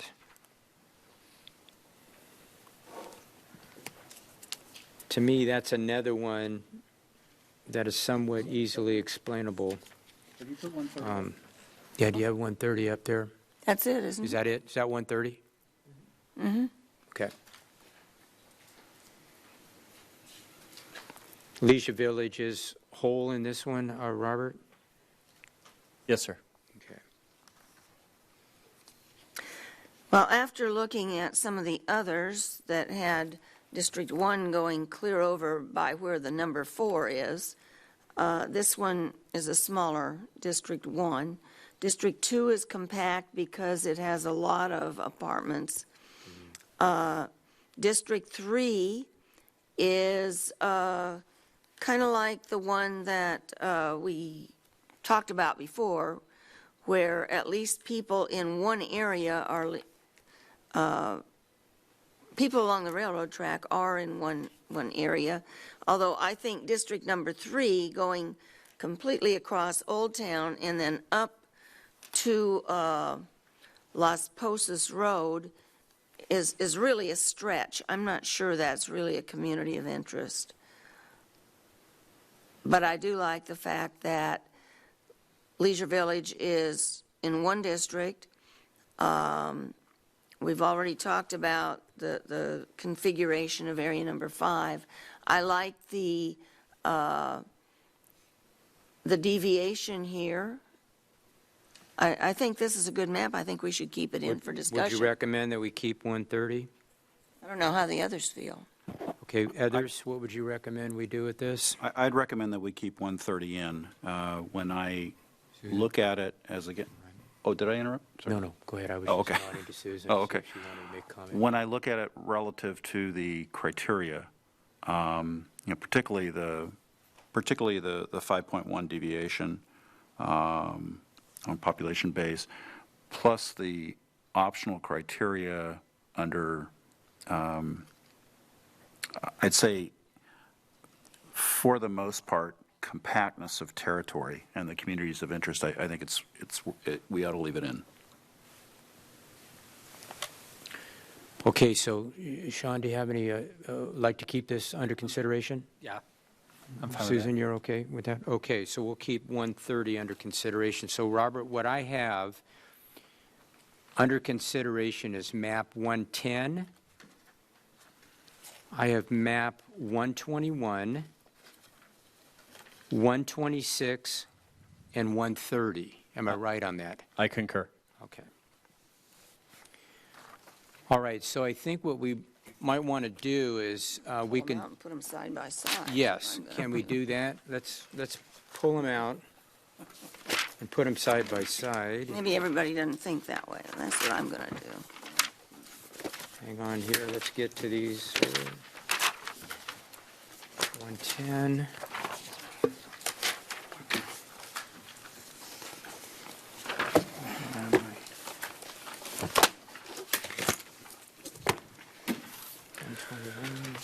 Okay.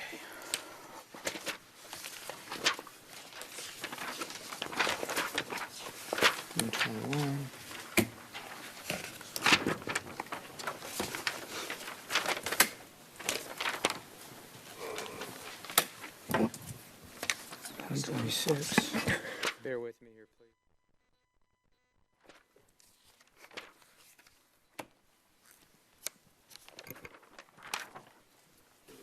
A dragon.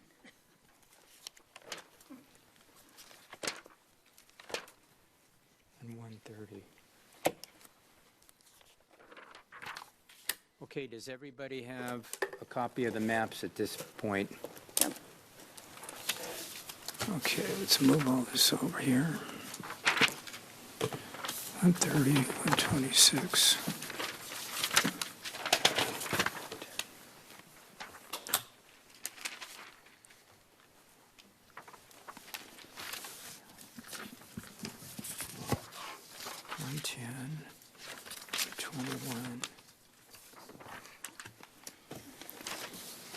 Mr. Mayor? Okay, so here we go. Yes. This may be important, and maybe the demographer can clarify. On each map that we have, all the stats are on the back, showing population deviation, everything's cut. On map 110, it has the stats for map 109. It's just on the next page on that one. Yeah, one page was blank, had a lot of Oh, comments. that one. Got it. Okay. But for every other one, the stats for each. And I have to say, I mean, right now, with what you've narrowed down to, for example, it appears to me that 126 is kind of a cut between 110 and 121, if you look at the way the north and the east side of town are divided. So you really have boiled down to what would be considered truly policy considerations at this point. And by the way, it's pretty impressive with how you all went through those. Sometimes this is a lot more painful. Impressive. We're still not there yet. Yeah. No, we're All right, so let's start with, Mr. Chairman, do you want to start with? I'm not sure if we're going comments? to painful or not, but so if I'm looking at these three, just to start with keeping in mind the mandatory criteria and the optional criteria. Name the three, if you would, Mr. Tremblay, The please. mandatory criteria are, number one, the district shall be as nearly equal in population as possible. Number two, race cannot be the predominant factor or criteria when drawing districts. And number three, compliance with the Federal Voting Rights Act. Right. And the optional criteria include, if I can keep, topography, geography, cohesiveness, contiguity, integrity and compactness of territory, communities of interest of the districts, visible boundaries, natural and man-made, avoiding pairing of incumbents insofar as that doesn't conflict with the Constitution. And number seven, consideration of the areas of new residential development and occupancy in the city since the 2010 census. So looking at this strictly from the standpoint of population base, or population balance, I guess is the appropriate term, excuse me. You have 110 at 4.35%, Yes. 121 at 7.98%, Right. and MAP 130 at 5.10%. Right. And 126 at 7.71. Right. And, yeah, what was 126 again? 7.71.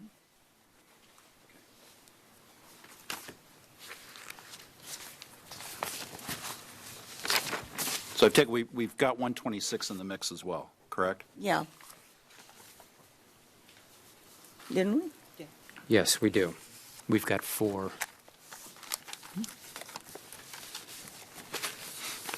Okay. Got it, okay.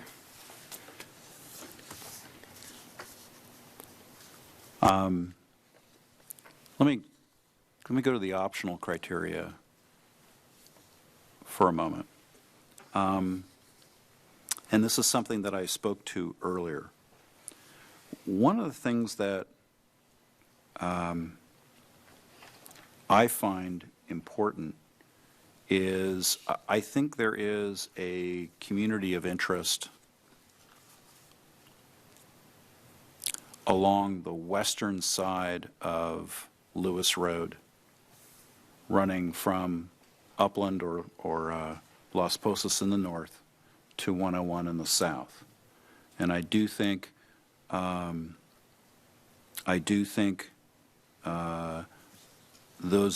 that area, which is traditionally, so for example, from the school standpoint, showing that now University Prep, but El Rancho and Dos Caminos, et cetera, I do think there is a community of interest there, which to me militates in favor of 130.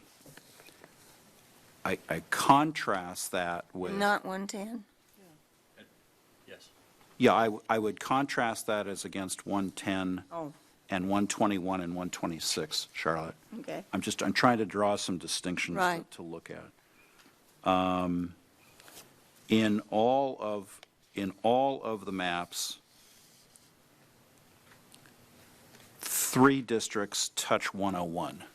So I'm just thinking about this from a transportation standpoint, and I think the demographer can correct me if I've gone astray.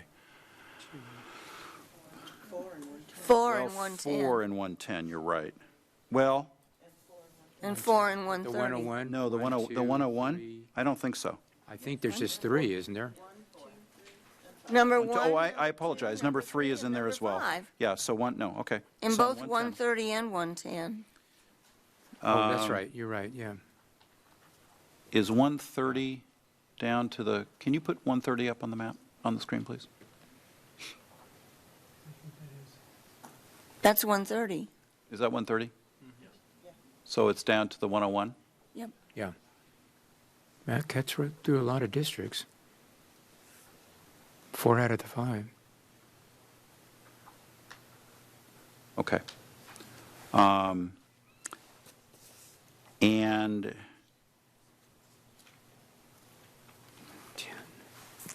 all of them, I believe, 110 has all of Old Town, Right. 121 does, 126 does, and 130 does as well. So I don't think there's really any distinction from that standpoint. As far as keeping all of Leisure Village together,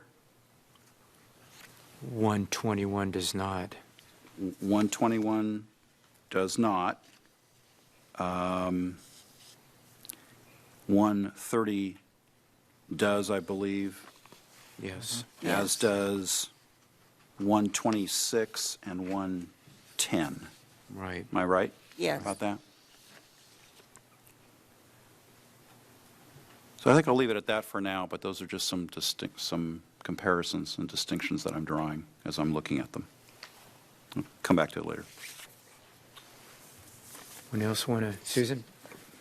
So one of the questions I think maybe that could help us, it's going to help me look at these is to think of Old Town and decide which district it fits better in.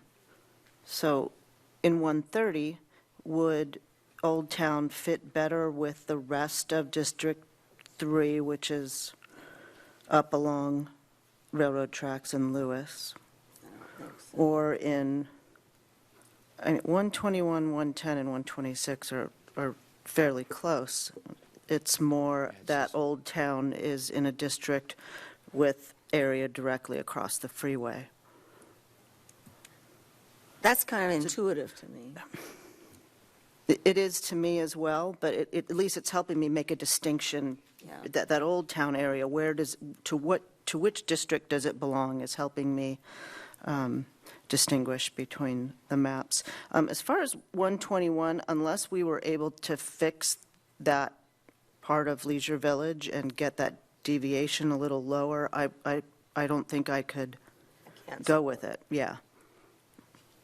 And that's got a 7.98 9.8. at this point. Right. I don't know if we could change that by changing Leisure Village, could we? Well, changing Leisure Village was going to make it worse. Yeah, you went over that and made it worse. It'll make it worse. Okay. Those are my thoughts. Okay. Charlotte, do you have any other comments? Yeah, well, let me tell you what I'm thinking. I'm thinking that comparing these four, I don't like the part about map 121, that it's 7.98, when the next one to it is 7.71, but then you have 5.17 and 4.35 deviation from the population balance. And so that makes this one to where I don't think it's it isn't my number one. Then speaking to map 130, what I don't like about this and what I prefer in all the other three is that I do not think that Old Town belongs in the rest of this green section on 130 going all the way up to Las Posas, Las Posas Road. I'm sorry, my allergies from all the blooming things are getting me.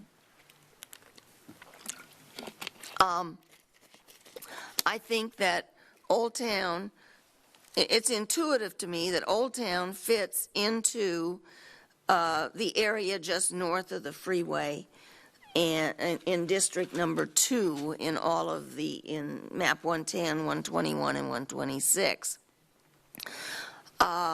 District Number 5, for all practical purposes, is the same on maps 110, 126, and 130.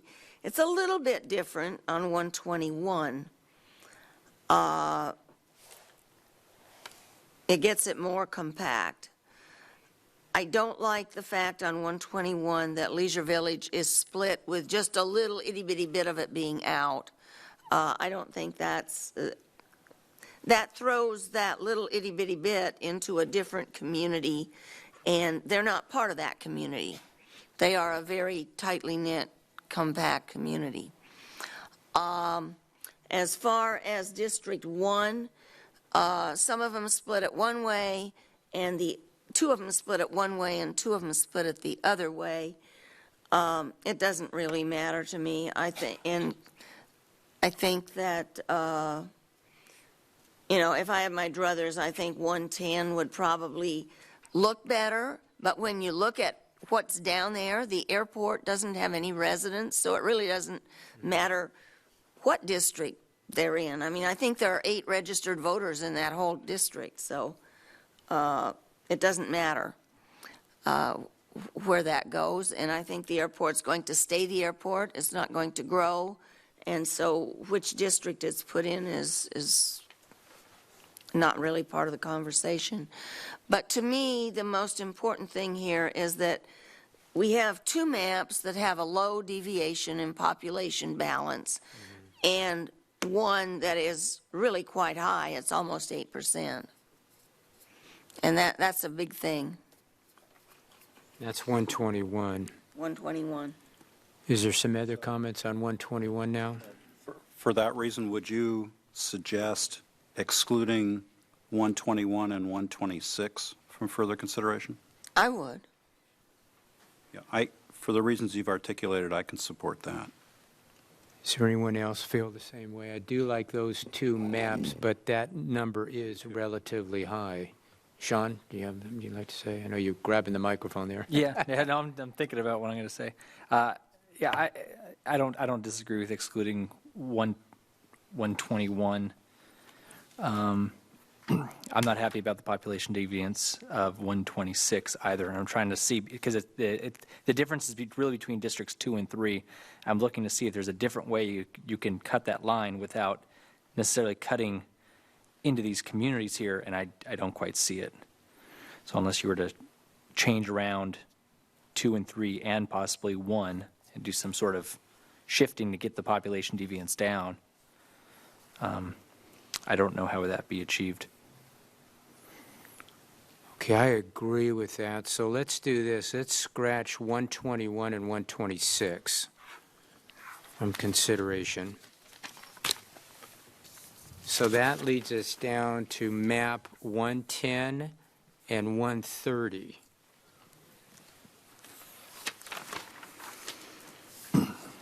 Okay, so let's start with 110. Yeah, Mr. Chairman, did you have a question you wanted? Yeah, I wanted to respond briefly, Charlotte, to what you said a few minutes ago. I think in many ways I could make the opposite argument from you, that Old Town is a good fit within District 3 for the reason that, and I don't want to go historical necessarily, but just in terms of the railroad and to the west of the railroad and the development of the town, development of the city, that has some I'll just say that has some continuity to it. And when I think of it from a cohesiveness standpoint, is that up on the screen right now? Yeah. When I think of it from a cohesiveness standpoint, 36%, and a contiguity standpoint, I think that it actually fits quite well within 3. So that would be my initial thought on 130 and what we're doing with District 3, because I think you made the opposite argument Right. on 110 relative to District 2. I see what you mean. The houses below the freeway were predominantly built in the 50s. That's correct. The houses in between north of the freeway and west of Lewis Road over to Arneal in that area were built in the 50s and the 60s. Right. The houses north of Ponderosa and west of the railroad tracks were built in the 60s. For the most part, there's a little triangle up there that were built in the 80s. And so from that standpoint, but I was looking at schools. You have Dos Caminos. You have, it isn't University Prep now, Yeah, but there's another school there. But you also have, What used to be Los Altos. what used to be Los Nogales. True. It's right there You're right. on that side of Temple. And then a lot of the kids below go to what used to be, or at least they traditionally have gone up to El Descanso area. Right. So that's pretty spread out. But I can understand your thinking. The people in Old Town, though, have a problem that these other people above the freeway don't, and that's the airport. Yeah. And a lot of the people in District 2, at least I get complaints about airport noise from those people. So that was another reason why I was lumping Old Town into District 2, is so maybe it'd be better for them to have The airport in that district? the airport in 2 different districts and the railroad in 2 different districts. I hadn't thought of that.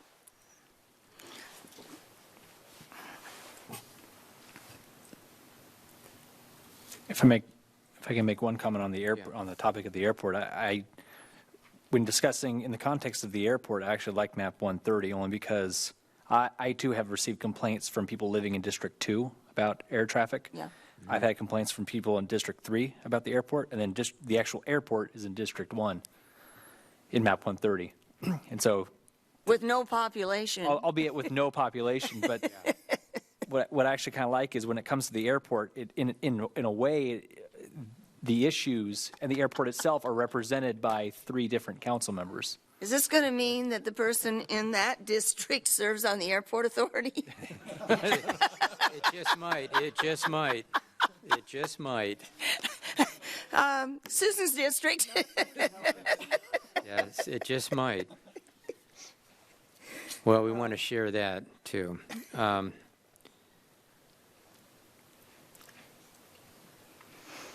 Oh, we've done a good job of narrowing it down. We're just having a stumbling block here. So the 130, Robert, is 5.1%, the deviation? Yes, sir. And then 110 is 4.35%, is that right? Yes, sir. Okay.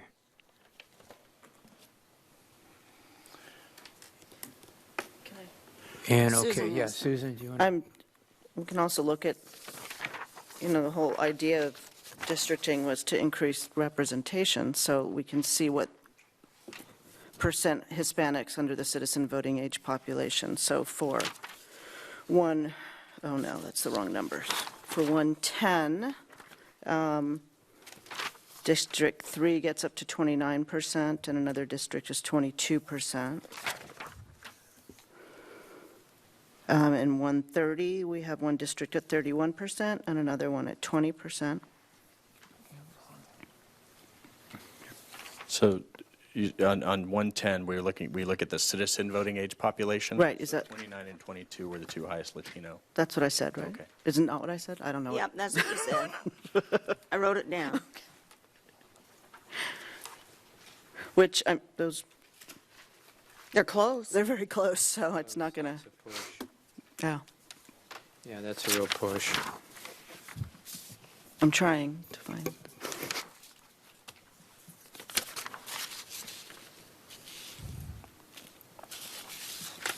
These are very, except for District 3. District 3 is pretty geographically And who large. gets the airport? They're very much alike. The differences between District 2 and 3, for the most part. Yep. One's a little bit, it slides over a little bit, but mostly 2 Well, and it slides 3. down to the airport. It does. But, the airport doesn't have, I think there are 8 voters in that area. I could think wrong, but they're farm workers, aren't they? Or farm, I have an observation 87, excuse me. and I guess a question, and maybe we can do something on the fly. In both these maps, the way it's bothering me. I grew up in Mission Oaks, and I know Mission Oaks pretty well. Districts 4 and 5, how there's 2 little parts where the way it's the border. One is this little half moon at the bottom, whereas you could bring that to a point along Adolfo and Santa Rosa Road. And of course, that would start to unbalance the population. But if, That's Camino Ruiz Apartments, isn't it? correct, yeah, it is. So that's pretty, more densely populated than, say, a lot of the other communities. But if you follow Wood Creek, up above that, you see right above there's a little peninsula where the orange goes in, right above that. It starts following Wood Creek, then it cuts over to Mission Oaks Boulevard, and then it cuts back across I don't know what, and seems to follow the creek bed. Is that Hillcrest? Can we show that more specifically? Wood Creek. But I think it goes over to Hillcrest. And I'm wondering, by just simply Oh, no. cutting that up Wood Creek to Upland, and then Upland west, trading that for increasing District 4 and adding the Camino Ruiz apartments, I'm wondering how that would change the balance between those two districts. Which apartments are you referring to, Sean? The Camino Ruiz, I think they're called Camino Ruiz. Camino Ruiz Apartments. Yeah, the ones at the corner of Right at the Santa corner. Rosa and Adolfo Road. On the northeast? Northeast corner. On the Right behind that little shopping center. southwest portion of District 4. Yeah, it'd be the northeast corner of Adolfo and Mission Oaks. Northeast corner of Adolfo. And Santa Rosa. Actually, it's got the apartments, and then, yeah, it's So got a if low my density neighborhood there. numbers are right, that corner is 736? Yeah, it's a very densely populated area. And then,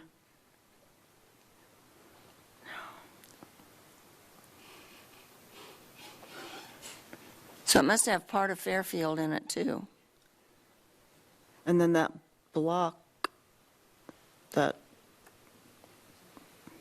no, that doesn't work. You know, I think we're going to get in trouble if we start cutting these maps up. I'm a little concerned if we start doing that. Gerrymandering the gerrymanders. Well, no, I wouldn't call it gerrymandering, You're but gonna I add just that if you take some away. the tinkering. Yeah.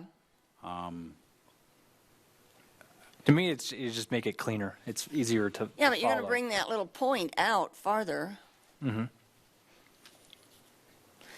I don't know. I'm concerned about starting to tinker at this point. I think Yeah, we I- need to make a decision on one of them. I'm just more about clean lines and following established main thoroughfare, or, main roads, but it's not a sword I'm willing to fall on or anything. We're always keeping, Okay. we're also keeping in mind that this is a one-time only That's true. map. One election. It's going to serve, this is it's going- going this to is serve going to one, change, it's going to undoubtedly. serve one election in 2020, and thereafter the And then maps people will- get to do it will again. be changed. I guess I would just leave it the way it is. Yeah, I think if we get into tweaking it too much, for everything you take away, you got to put something in too, so. Well, I think we can get the numbers all wrong if we got down to these two because of the deviation from balanced population. So I think we want to keep that. It doesn't matter, doesn't anybody have a druther on this? Tony, do you have something? Yeah, I think I'm going to, trying to look at what our Criteria? well, I'm looking, I think for the reasons that I articulated, I prefer 130 to 110. And I'm prepared to make a motion to select 130 as, map number 130 as the preferred map for inclusion in the ordinance establishing the districts for district-based city council elections in Camarillo, and that will be my motion. I'll second that And if motion. I'm too premature on it, Oh. drive it back and you want to talk about it. I'll second it.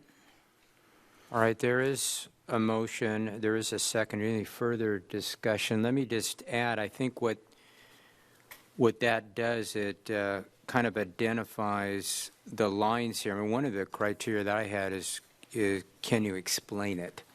I like to be able to explain it a little bit lot of it, actually, is where the lines are here. And I think it does kind of split up with the railroad tracks here, the 101, the airport too, and the seminary and leisure village, village at the park, Camarillo Springs, the Spanish Hills. I think this map is, from all the maps that we've got, I think that we can certainly attempt to explain why we're going to hopefully do what we're going to do tonight and explain where, you know, these boundary lines are with the, I don't want to call them impediments, but with, you know, Las Postas Road and the 101 and the Lewis Road and the Union Pacific train tracks are too, and the Leisure Village, the Springs Village at the park, and other communities of interest there that I think Camarillo's worked really hard to have communities here, and it's the neighborhoods are really, really important to us. Did your motion include the proposed sequencing? No, I'm going to do that. I thought we'd just take them one at a, well, it's up to the mayor. But I was going to take them one at a time. One at a time. And Counselor, would it be recommendable that we do them one at a time? yes. So there is a motion, there is a second. Is there any further discussion on the first part of this? No, other than I feel comfortable with this because I think our population balance is certainly a good number at 5.10%. I noticed that our CVAP relative to percentage of Hispanic voters is high at 31% in District 3, and so well, I made the motion, so I guess I'll say I'm in support of it. Okay, there is a motion. Any further discussion? I'll just say that I think that we have divided it up, or that it has been divided up. We didn't draw this map in a very logical way, and even though I talked myself into District 3 by talking about when the houses were built, and sure enough, they're all about the same age, and I'm not sure what that has to do with a community of interest, but there are some commonalities between the whole range of people there. And I mean, we're only talking a mile. It isn't like we're talking 20 miles. Okay, so. Okay. No further discussion, please vote.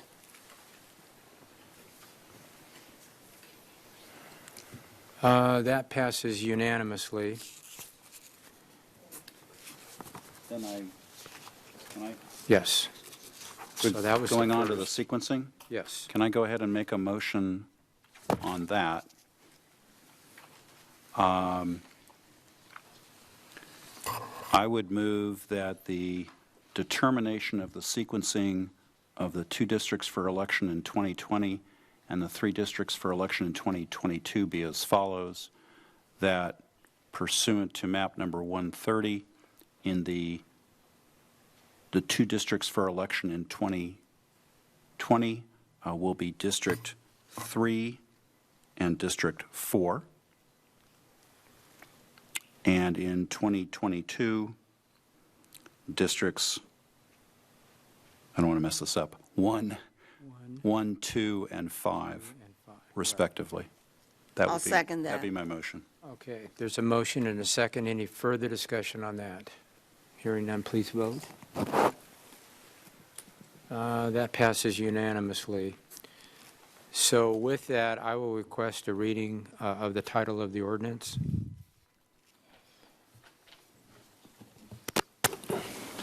This is ordinance number 1165, an ordinance of the City Council of the City of Camarillo, California, adding sections 2.08.060 through 2.08.080 to Chapter 2.8 of Title II, City Council of the Camarillo Municipal Code, to establish a district-based electoral system, adopt a map describing the boundaries of each district, and identifying the districts to hold a district-based election in 2020 and 2022 to implement district-based elections, Elections Code Section 10010.